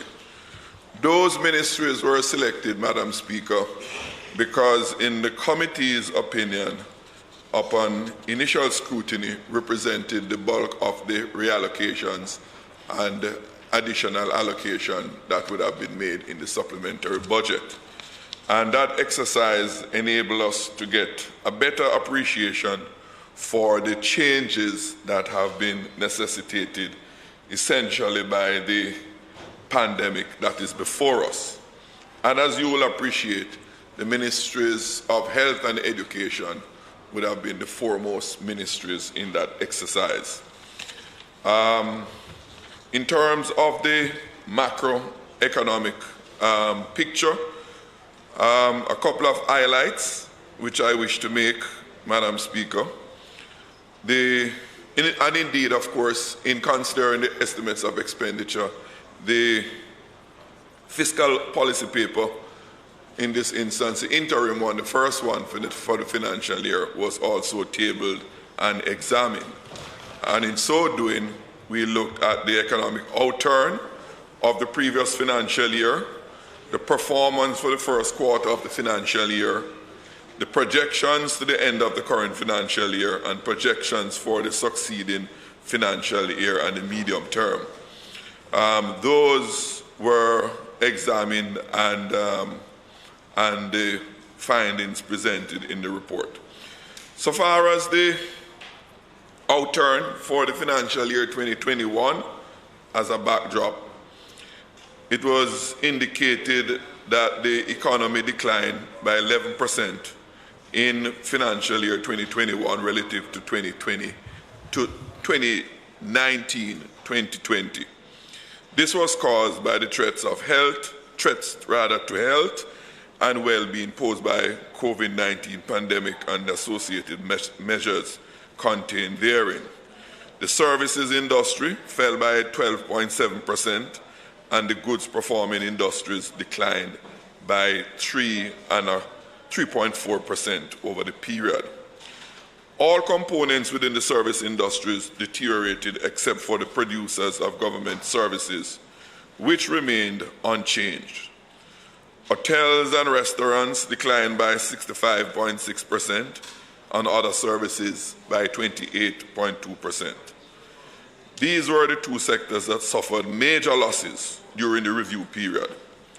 The hotel and restaurants sector was negatively impacted by the downturn in the global travel industry, resulting in fewer long and short-term visitors, which in turn limited restaurant and bar activities. The fall in other services reflected declines in the entertainment, recreational, cultural, and sporting activities, among others. Within the goods producing industry, there was expansion in the construction industry of 2.9%, reflecting increases in residential construction, but all other sectors declined during the period.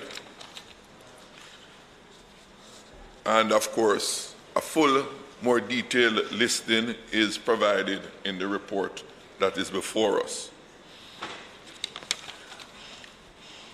Madam Speaker, I might just give an highlight of the revised budget. The approved estimates on the recurrent side was $487.06 billion, and in the supplementary that has been increased to $514.6 billion.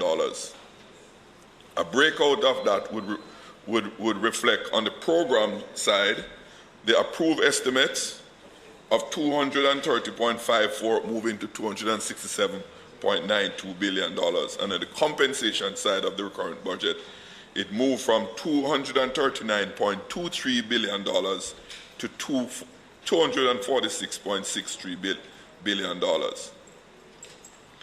On the capital side, that remained unchanged, which is $54.2 billion in both the approved estimates earlier this year and the supplementary budget before us. The non-debt expenditure moved from $541.26 billion to $568.415 billion. In respect of debt service, that has moved from $272 billion, $272.14 billion to $280 billion. Interest component of our debt service moved from $125.98 billion to $132.45 billion. Amortization moved from $146.25 to $148.67 billion. The non-debt below the line expenditure moved from $17.47 billion to $18.4 billion. Madam Speaker, the main allocation under the supplementary estimates saw an increase of $15 billion from $60 billion to $70 billion in the social and economic recovery with vaccines for Jamaica, the Serve Jamaica program. In the other ministries, which is the Ministry of Economic Growth and Job Creation, we saw a movement of $1.5 billion, for which $1 billion is from repairs and maintenance of roads, which were caused mainly from flood damages during the period. The Ministry of Education, $1.4 billion was provided for additional subvention to the University of Technology. And this was to deal with particular expenditure item in the financial year for the UTEC. The Ministry of National Security, there was a $0.975 billion which includes $0.652 billion representing the value of a grant from the government of Japan for the acquisition of I think it's 4 patrol boats altogether. Within the capital budget, there was a notable reallocation of $4.3 billion to the South Coast Highway project. Those are some of the main highlights, Madam Speaker. I wish to also bring to the attention of the House that as a result of the pandemic, the steep concentration of the economy, the debt to GDP ratio had fallen to 95% in 2019-2020 and has ballooned up to 109% at the end of the 2021 financial year. That, Madam Speaker, should be one area of concern to us, as our debt management is one of the major objectives of our financial reform system. Madam Speaker, I believe the report reasonably represents the result of the examination of your committee, and I therefore ask for the report to be adopted, approved by this House. Thank you. Members, the question before the House is that the report be adopted. Those in favor? Those against? The ayes have it. Madam Speaker, I now ask that the item notices of motions given orally be recommitted. Members, the item, notices of motions given orally, we ask that that item be recommitted. Those in favor? Those against? The ayes have it. Minister of Finance. Madam Speaker, I beg to give notice that at the next meeting of the House, I'll move, be it resolved that the first supplementary estimates of expenditure for the financial year ending March 31st, 2022, which was laid on the table of the House on the 28th day of September 2021, be referred to the Standing Finance Committee of the whole House of Representatives, consisting of all members of the House, for consideration and report. And be it further resolved that the committee, during its deliberations, take into account the recommendations contained in the report of the Public Administration and Appropriations Committee of the House of Representatives on its deliberations on the first supplementary estimates of expenditure for the financial year ending March 31st, 2022, which was laid on the table of the House on the 12th day of October, 2021.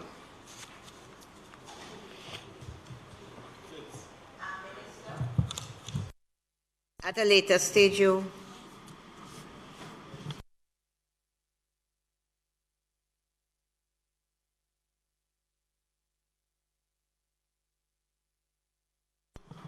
It's the minister must ask that for a later stage.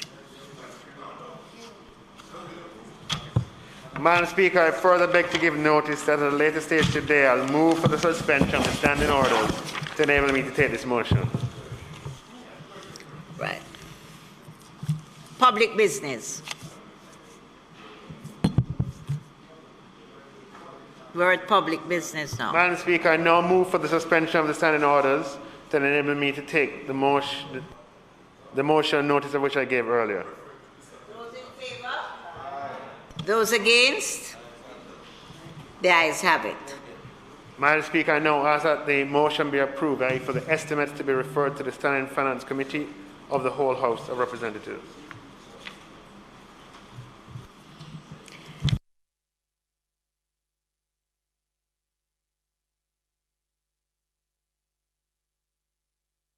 Madam Speaker, I ask that the Standing Finance Committee now be suspension of the standing orders to allow for the Standing Finance Committee to meet to consider the first supplementary estimates of expenditure. Members, the meeting of the House is now suspended to allow the Finance Committee to meet and deliberate. Those in favor?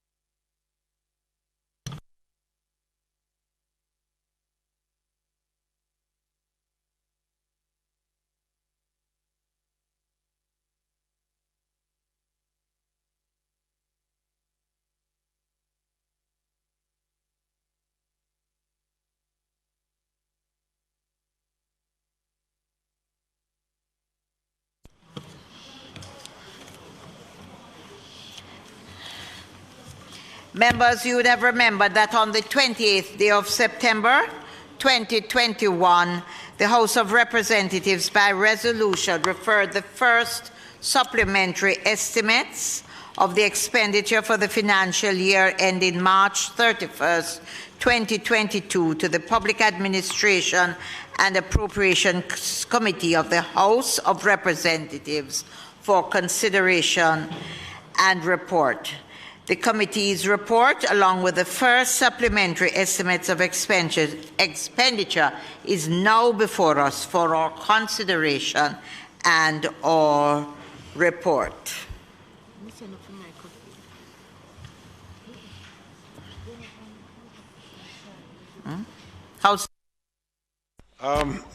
Madam Chair, I recommend that the entire report be taken in full, since the PASC had done extensive work on it and the report was given by the chairman. The suggestion is that we take the entire book, so to speak, as we're traditionally known to call it, in full. Rather than going, yes, you could have questions, but rather than going page by page or subhead by subhead, we take the entire book. Okay. Madam Speaker. Is it that we are going to go page by page, No, or is it? no, we take it the entire book. So the members. Well, Chair, I just want to begin by just saying, normally I'd give an opening statement, but because normally we'd start at 1 o'clock for the standing finance, we're starting at 5. In the interest of time, I would just defer on an opening statement and just go right to questions. Yes. I just want to note that there are, amendments that have been put forward that have arisen out of some of the deliberations that are before the House and would need to be approved at the same time that the book is being approved. Madam Speaker, should I go ahead? I'll just ask questions, and I think my colleagues may.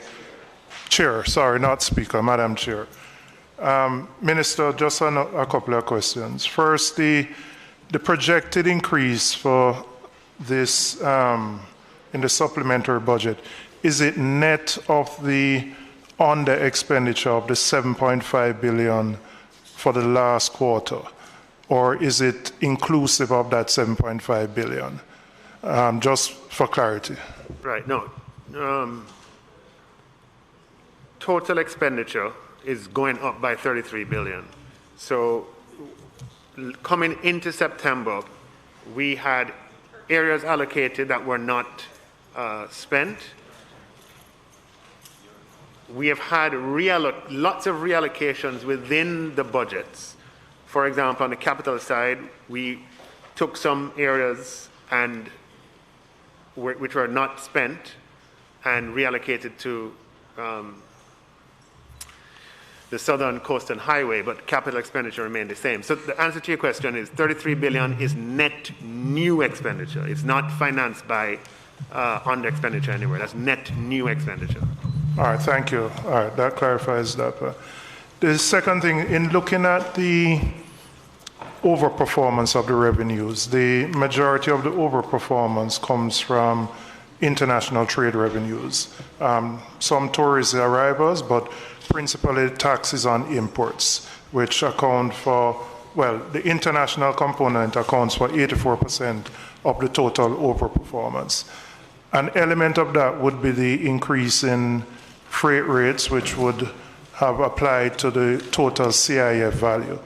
Does the government contemplate at all capping those rates which will ease the burden to businesses, and as a result, those businesses won't pass those costs on to consumers?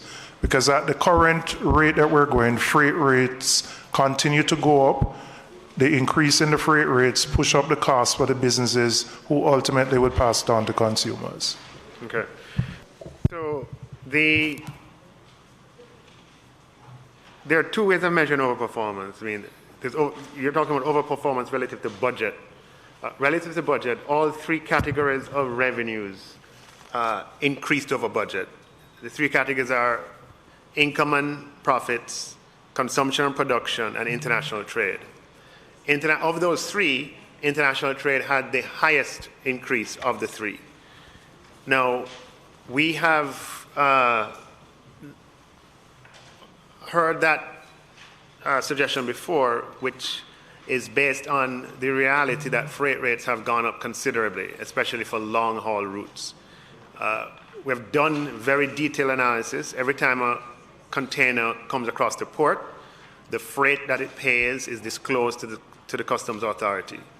We looked container by container, shipment by shipment, or when I say we, I had the Customs Agency do this analysis, and tabulated the freight rates for the first 6 months of this calendar year and compared it with the first 6 months of the calendar year last year. For the first 6 months of the calendar year this year, freight rates were $75 million US.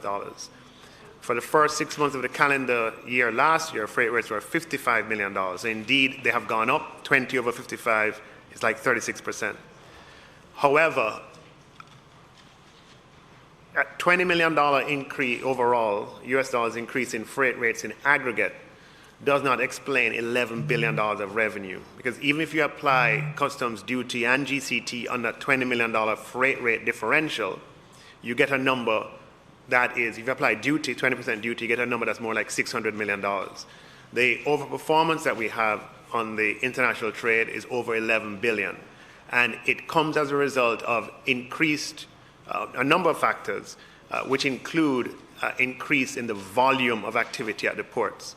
As an open economy, where 80% of our economy is represented by trades in goods and services and the movement of people, economic movements, whether those are positive or negative, first show up at the volumes going through the port. So last year, if you look at the figures for last year, international trade declined by 40% year over year. This year, international trade is up by 37% because it just represents underlying economic activity.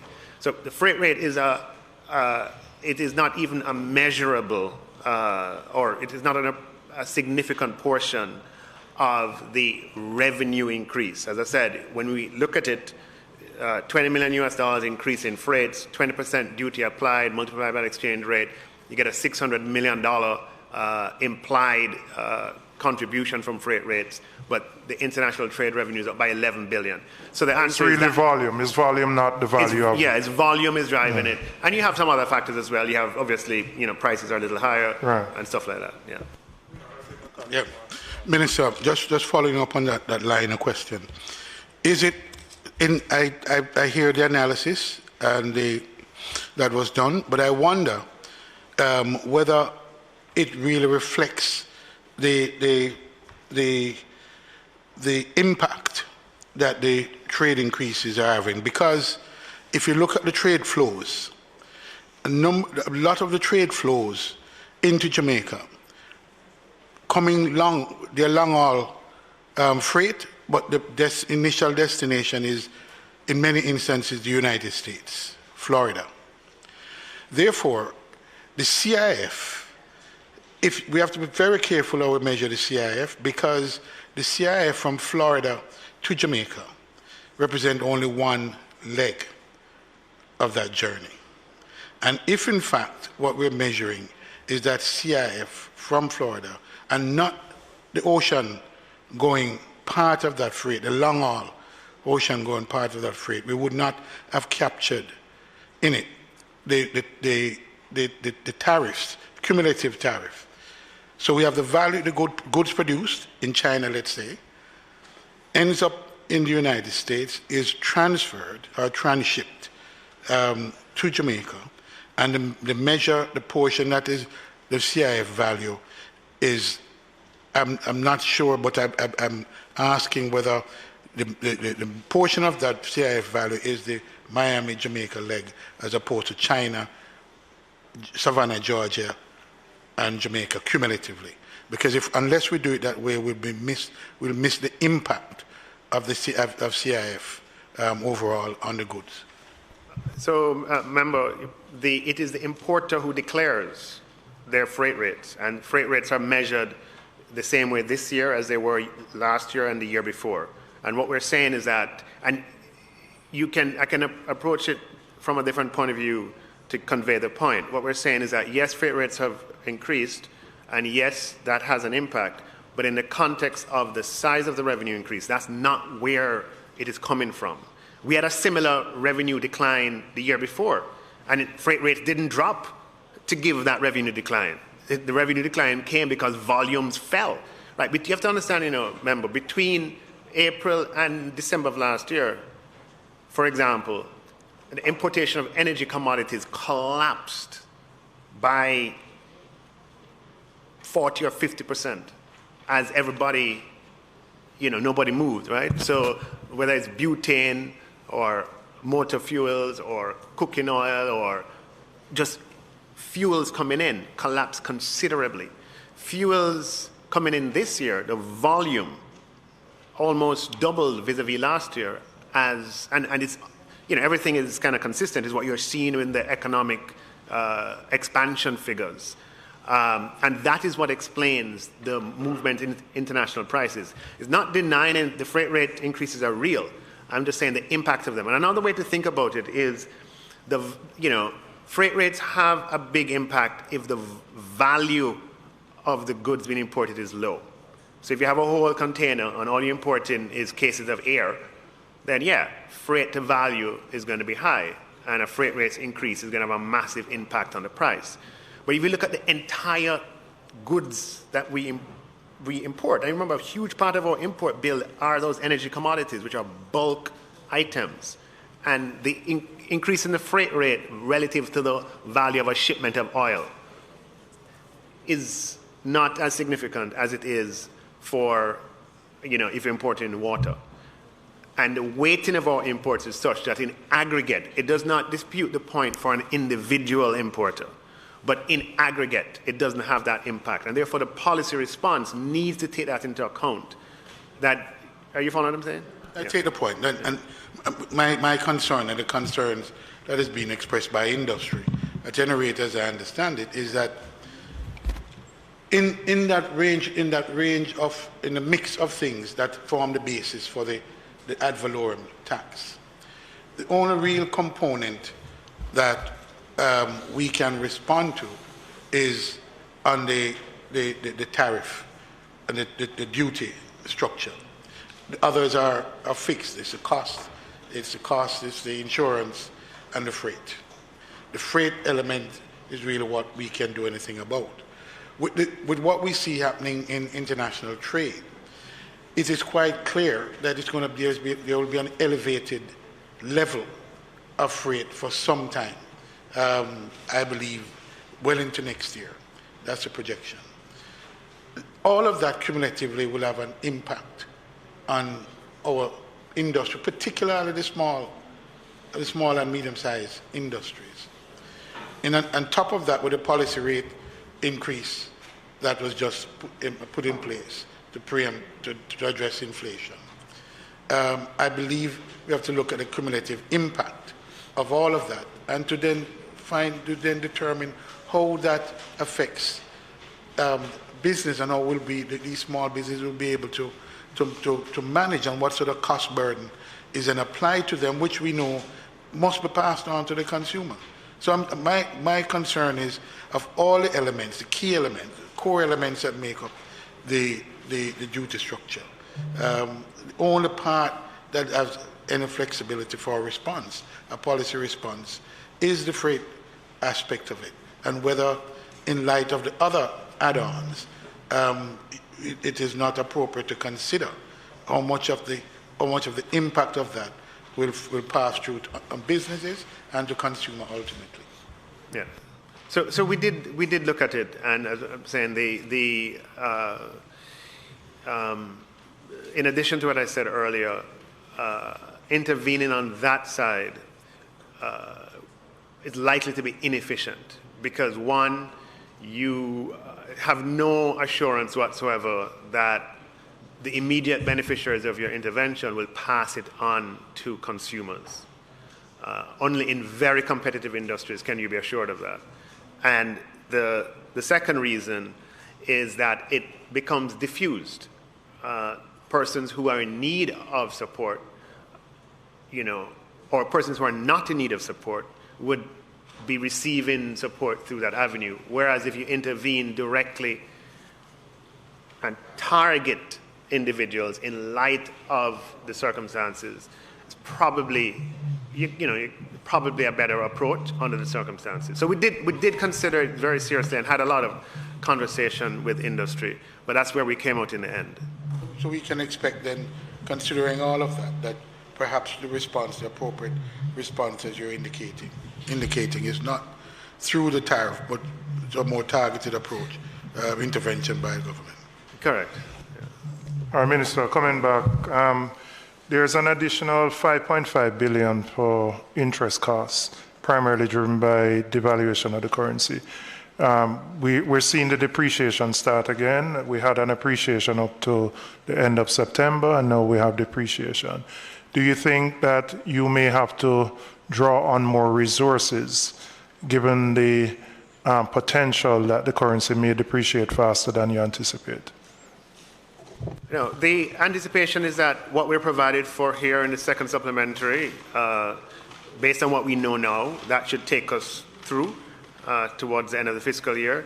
The appreciation that we had in August and September wasn't planned for, and that would have been, that was happening even while these were being printed. So we probably had some gains there.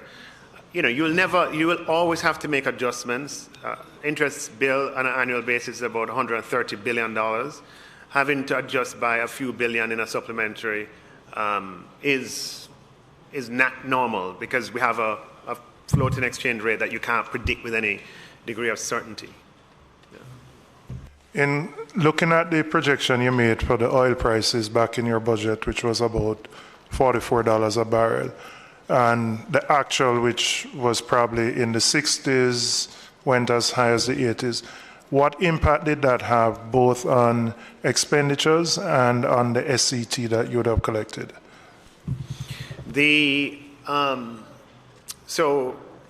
Oil prices, the outturn for oil prices was higher than we had in the fiscal policy paper that was tabled in February. We have in this fiscal policy paper, we're using a different oil price assumption.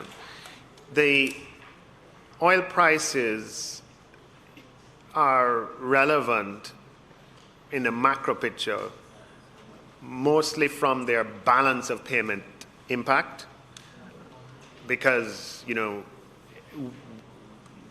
energy, we can spend in some years up to $1 billion on energy imports, and that has an impact on our overall current account deficit. So that's the primary impact of it. We do have an impact. It does have an impact in terms of, whatever revenues are associated with oil importation. In our budget, we would have assumed one of the things that we do is we ask, what percentage of GDP will be represented by imports, and we saw a rebound happening, and we therefore would have projected that imports would have been higher. Imports have come in higher than expected because the rebound is faster than expected, and therefore, there would be some revenue associated with that. In the fiscal policy paper, the growth in credit to the private sector has decreased from 13.3% to 8.4% in the first quarter, which seems, given the rebound that we have, seems kind of counterintuitive. Is there a reason or an explanation that you can proffer for that? Yeah, how we measure that, we need to improve our measurement because we have always relied on the banking credit when the banking sector, just tell me the page you're referring to there, if you can find it. Page 11. Okay. We've traditionally referred to the banking sector credit, but increasingly we have a very active capital markets, and there's a lot of financing today as the government has reduced its appetite for borrowing. There's a considerable amount of private sector borrowing that takes place in the capital markets, and so we are seeing capital market activity, continue to increase. But there's no doubt that the growth of credit, it's good that we still have growth, it's good that credit is still growing, but there's no doubt that the growth of credit slowed during the pandemic. So basically you're saying currently we don't capture the non-banking credit that is offered, party to party. I know that a lot of statistics don't. If you point me to the exact one that you're speaking to, maybe I can make a pine on that. But yes, a lot of statistics that we produce on credit don't take into account the capital market new issuances, and we're going to need to start accounting for that in that statistic to have a better understanding of what's happening in the economy. All right, I'll come back to that. All right, on the expenditure side, there is a $10.3 billion allocation to the Ministry of Health. Can you indicate what the state of arrears in the ministry are? In the when we had standing finance at the time, I think you had said 6 billion and you were allocating 2 billion to pay down. I know you have allocated 4 to pay down those arrears, but can you state what those arrears are, particularly for health? The Ministry of Health, to the best of my recollection, to clear all the arrears would have required 6 billion. We are substantially paying down on the arrears with the allocation of 4 billion. And as you would understand, just by paying those arrears going into the system, it frees up credit, a supplier credit that is, to the Health Ministry and its auxiliaries. So the figure wouldn't have grown significantly from what you would have reported back in February or March, the 6 billion figure in terms of the arrears.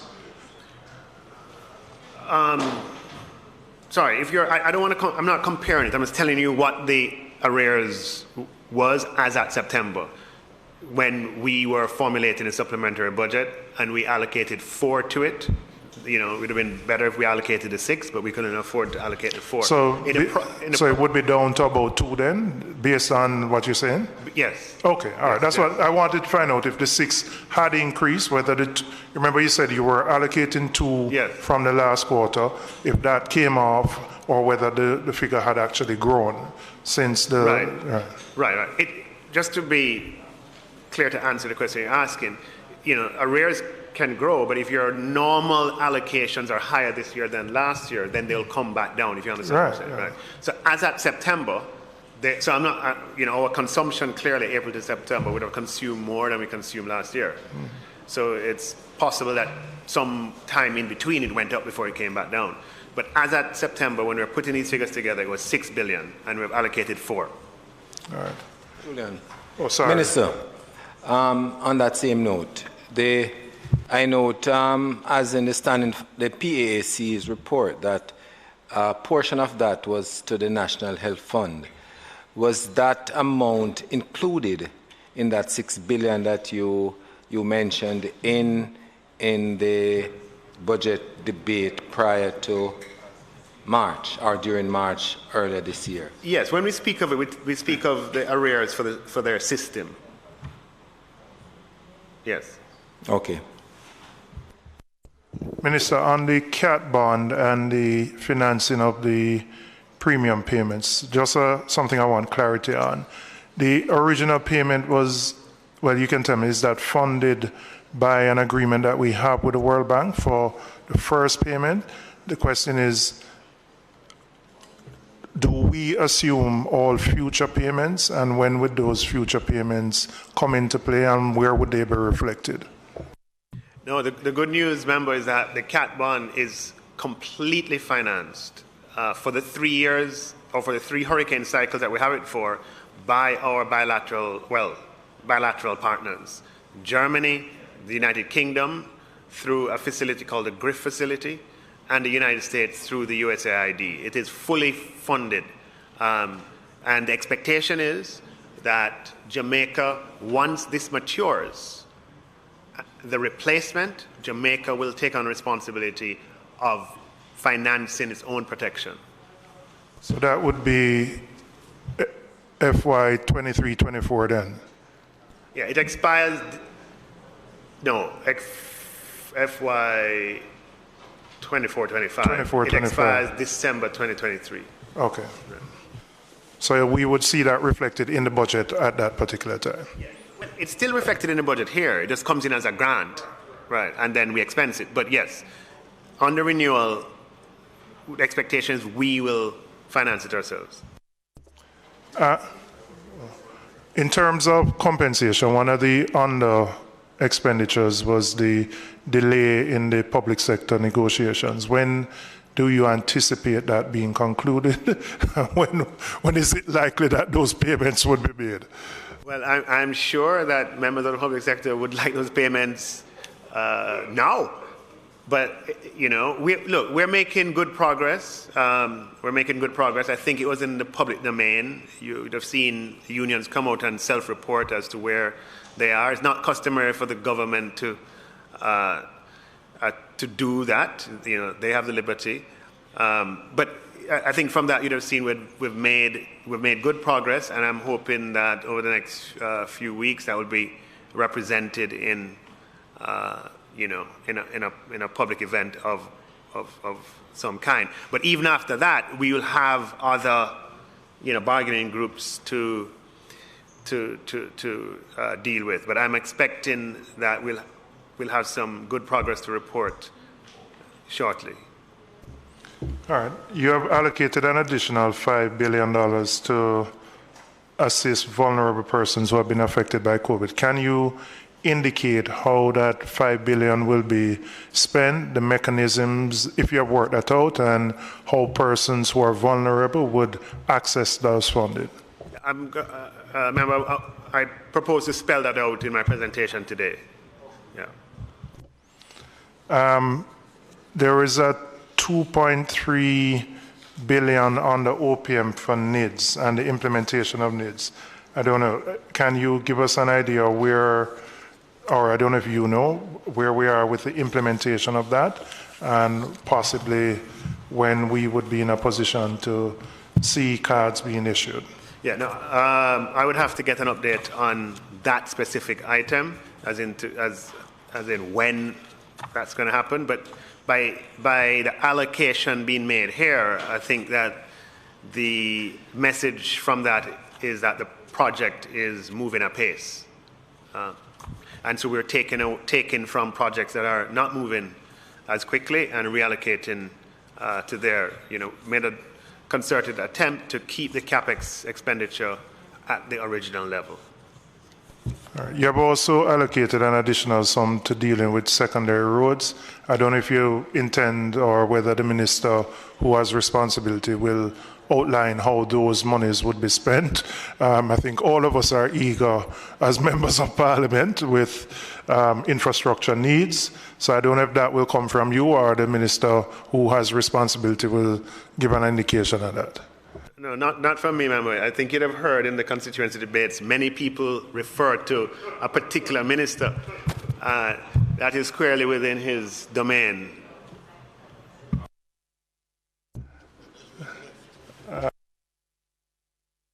I don't have any more, but I know colleagues may have questions. You had mentioned earlier about the casting of the budget with a certain price of oil in mind. What has been the impact on the balance of payment with the increase, which is now at about $80 per barrel, and what is the forecast for the future? Remember, the good news is for all well-thinking Jamaicans that the forecast is still positive. The latest from the Bank of Jamaica is that they're projecting a 1.6% current account deficit, which is a better position than pre-pandemic. So that's good news. When everything is taken into account, this year, the Bank of Jamaica numbers are projecting a 1.6% current account deficit for this fiscal year.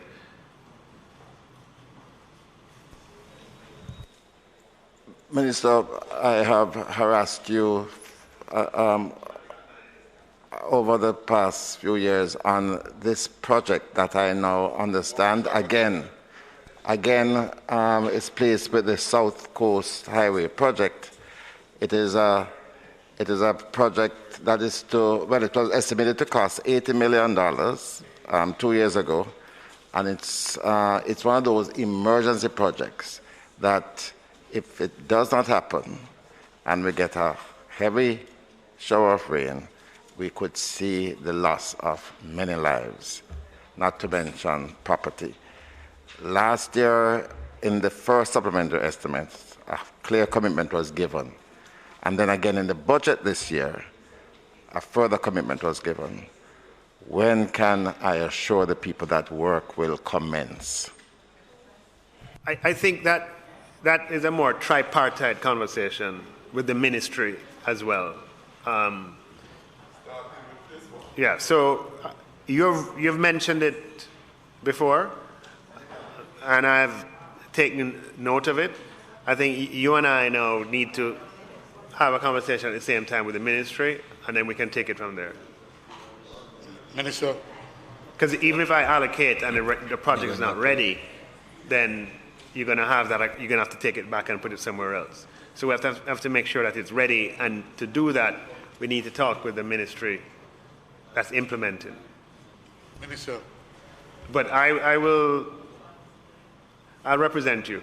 So that's a commitment. No, I'm saying we have to talk. You and I alone can't do it. But Minister, the last time the representative from the Ministry of Works was right beside you, right across there, and both of you agreed that this project would have started by now, well, long before now, before the hurricane season. Okay, to be fair, okay, the reallocation in the capex, you remember in the budget, there was a $8 billion allocation for NWA works. And I can't speak for the Works Agency, but to the extent that that is your recollection, if anything, it would have come from that program. Now, that's a program that we designed and launched in the same year. And as has been the case in the past, designing, launching, procuring, implementing in one 12-month cycle with our system is very difficult, very challenging, which is a problem because it means that our ability to be responsive and I try to explain that in the budget, they're saying that's why we have those absorption constraints with capital expenditure. I think the projects were scoped and they worked on it, etc., but they're at a point where it's not likely that all steps are going to be finished in this fiscal year for them to be implemented. So you'll see, I had some in my constituency as well, the big bridge, it's a major thoroughfare, the big Washington Boulevard bridge that they had planned to strengthen. That has shifted as well because the entire process, including procurement, doesn't look as if it's going to be completed for all the monies to be drawn down this year. So if I were to hazard a guess, that might be an explanation, but we need to speak with the ministry to confirm that. Minister, this one is a bit more simple, less complex, and that is the cleaning of the Sandy Gully, something that you and I, the Sandy Gully, cleaning the environmental real threat that this represents. It's something that we have spoken on, you know well about it. It has begun upstream. It is the downstream portion of it that represents a real threat. And it's not just to the people of Seaview Gardens, it is to the port of Kingston, a key economic artery for Jamaica. What exists in the Sandy Gully, and it's for all to see. If you drive past on the Spanish Town Bridge and just glance to your left, it is there. And the question is, Minister, when will we likely to see the resource allocation to deal with what is a clear and present danger? Well, remember, you'll recall that I had in the approved budget, we had this river training program for $200 million. You'll see in the supplementary estimates that it has been converted into a $200 million gully cleaning program. So I've made the allocation in terms of gully cleaning. Now, how it is further allocated, you need to make representation with the ministry. I'll definitely support you. We share the Sandy Gully together. But that gully cleaning is going to have to obviously be spread around, but I would agree with you that the Sandy Gully, from all the way at the top, from Minister Samuda's section coming all the way through mine to yours, needs to be kept in a environmentally stable position. I reiterate, Minister, the implication for the port of Kingston is real. Yes, we're on the same page with that. Okay. And I'm doing my part in terms of the overall allocation in aggregate. Yeah, but Minister. Chairman, it's not just the portion of your section of the gully. It is, remember now, myself and the member from Southwest would be effective, would be more effective the merrier. more than everybody else, because we are the the mouth into the Kingston Harbour, and all of the major exits comes through West Kingston and Southwest St. Andrew. So it is of real importance, and I'm glad that the minister have indicated that provisions have been made, but it is how those funds are going to be used, and has to be used in a way that it garner the results.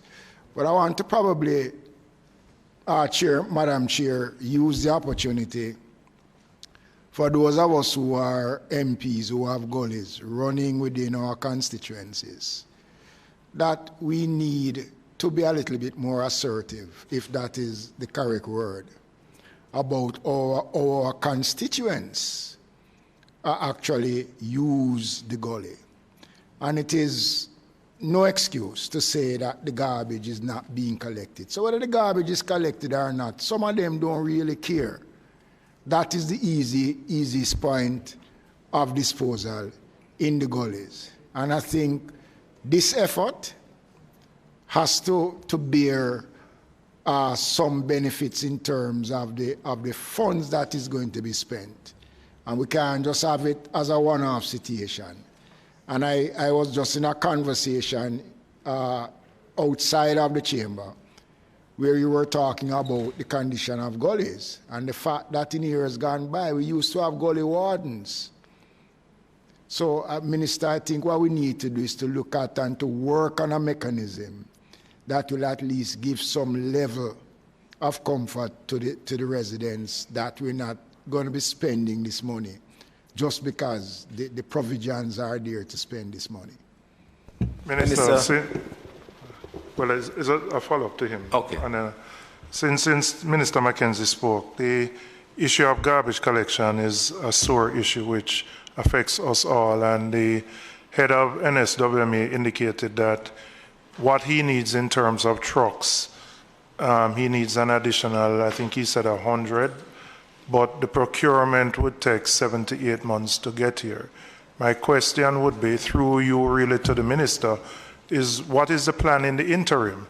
Given you would proceed with the procurement, but if it's going to take 7 to 8 months, what are we going to do to ensure that we can deal with the backlog of garbage and keep our homes and our towns and cities clean until we get those new trucks? All right. We are working to devise a program that would see us engaging more private contractors. We're going to be working with the Minister of Finance. We are actually working on something which we think, once it meets the requirements, that we can expedite the process. Because remember now, the trucks are not sitting in a warehouse waiting. They have to be built based on the specs that is set out by the National Solid Waste Management Authority. So in a couple of weeks' time, the MSWMA will be rolling out that program that will speak to a more effective and a more efficient way of collecting the garbage in terms of putting in a makeshift system until we are able to get the trucks. And hopefully what is being contemplated, once it is presented and is taken to Minister Clark, and once we can get the approval, then I think we will be able to get some trucks in before the period, and then we could continue the other process. But something is being worked on, member, in that regard. Minister, Mr. Clark, the reduction in the allocation for Cornwall Regional Hospital, we have seen that upwards of $250 million has been cut from the budget, and I am asking what's the utility of doing that when you consider that Cornwall is in a state where it needs to have accelerated rehabilitation. 1.3 billion was that's 42,000 C1. 1.3 billion was allocated in the budget, and now we see that 254 million has been cut. And the reason here, as with all other reasons, was revised requirement due to reduction of use of goods and services. Now, Minister, we as a country would have thought that despite all the challenges that exist, primarily as a consequence of the COVID-19 pandemic, but because of the COVID-19 pandemic as well, that Cornwall's rehabilitation would not have fallen off track. And now we see this happening here. And to our mind, there's ought not to be any justification for doing this. You know, can you give us any rational reason as to why? Well, this is just a preemptive move, member. If we didn't reallocate it, what would happen, given where we are now, is that the year would end and the money wouldn't be spent. And that would be a worse problem, because you'd have taken up space and denied other areas where you could spend the money. So if we see a project that's not moving in the way... Technically, the question should be directed at the Ministry of Health and Wellness then, because you know, they have overall responsibility for the spend. And if there is a slowing down of that spend, and I understand your position from the Ministry of Finance, but I mean, it is really a national concern. Yes, I believe the Minister will speak to that at some point, but I don't think it's a secret that the project there has been proceeding slower than desirable, partly because as well, you know, so much resources are focused on dealing with the crisis that we have at hand. But the Minister will speak to the details as to why. As what concerns us here is in the process of allocating budgetary space. You want to allocate budgetary space to areas that are going to use it. And that we understand. Yeah. So I'm saying probably you're not the right minister to ask that, but it falls under your general overview control. Yeah. Thanks. Yeah. Minister, I was just looking at the increase in the budget for the Ministry of Education, and I noted that the funds again were transferred from the Ministry of Education to Ministry of Labour and Social Security. Again, that's around the path beneficiaries and stuff like that. And I was wondering if that is the clearest indication, Minister, that there is no provision because this was in terms of the nutrition cash grants. I was wondering if that was the clearest indication that certainly until March 2022, there was no contemplation of actually making sure we could educate our children by bringing them in schools. And I think that if that is so, that would be a really regrettable move by the government of Jamaica. That's a very fair question. What you're saying, the government provides nutrition support to kids in school. Usually, those funds are in the Ministry of Education when kids are in school, because they get those funds in kind. They get a Nutribun and milk, etc. Because kids are being educated at home, what the government is doing... I've been at home. Yep. Let's just be very clear about this being educated at home. Yeah. Because kids are at home, what the government is doing is, rather than not use the proceeds, we're directing the proceeds to the Ministry of Labour for them to add as cash grants to the same beneficiaries. What the allocation here is a practical allocation. Right now, kids are at home, so practically this is the way in which we have to do it. And I don't believe it is not reflective of a decision that until March 31st, this is what will happen. If kids go back to school in December, we have a process in January and we move the money back. But we're just dealing with the realities as they are right now.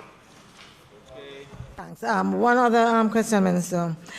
In the report on the PAAC deliberations earlier, it was noted that the on your own device, they were just completing phase 1, and that completing that would now lead to the second phase of the program, which would be the vouchers for the 6,300, for 6,300 tablets.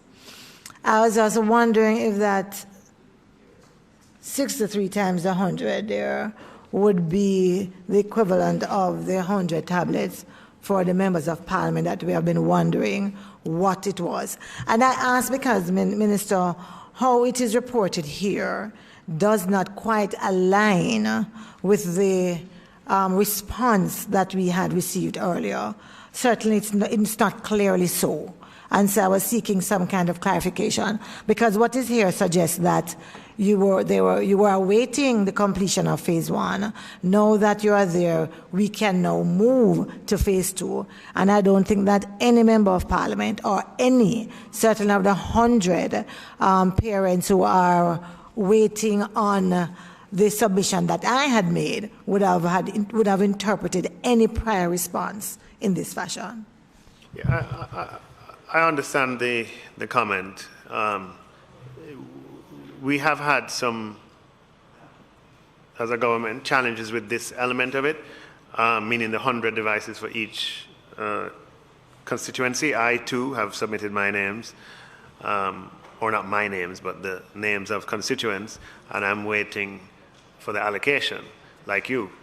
But I think the ministry, appearing before the PAC, just said that once they finish with what they're doing here, they're going to turn their attention to the program for MPs. I don't have anything to add. I can't add to that or subtract from it, you know.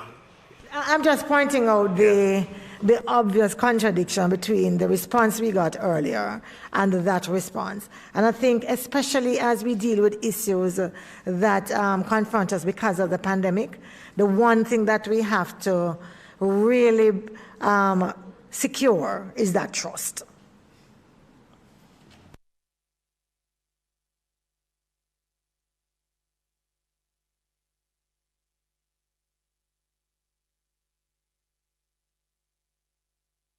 Members, as was discussed and agreed, I now put the heads 1,000 to 72,000 C.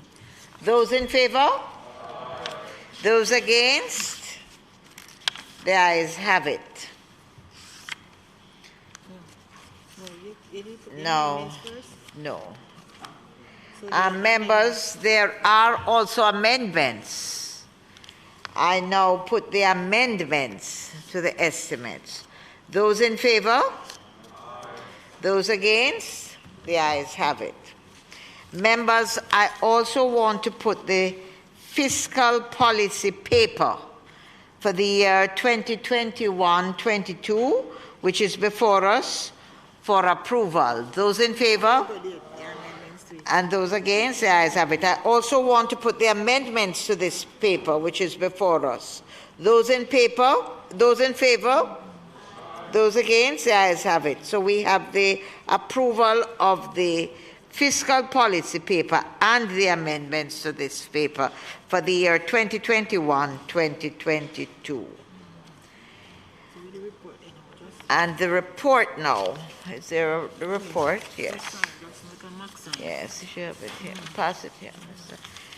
I now put the report of the first supplementary estimates of expenditure for the financial year ending March 31st, 2022 with the amendments, and the fiscal policy paper for the year 2021-22 and the amendments before the committee to be approved.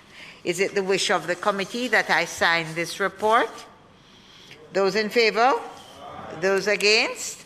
The ayes have it. One second.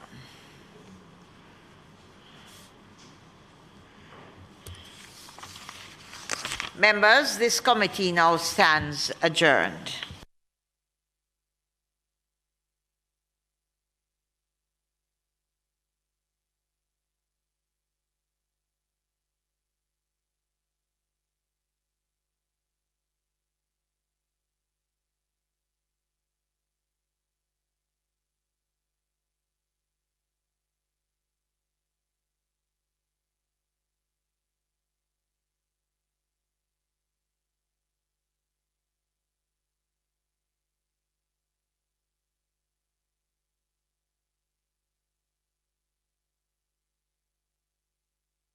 Where are we now?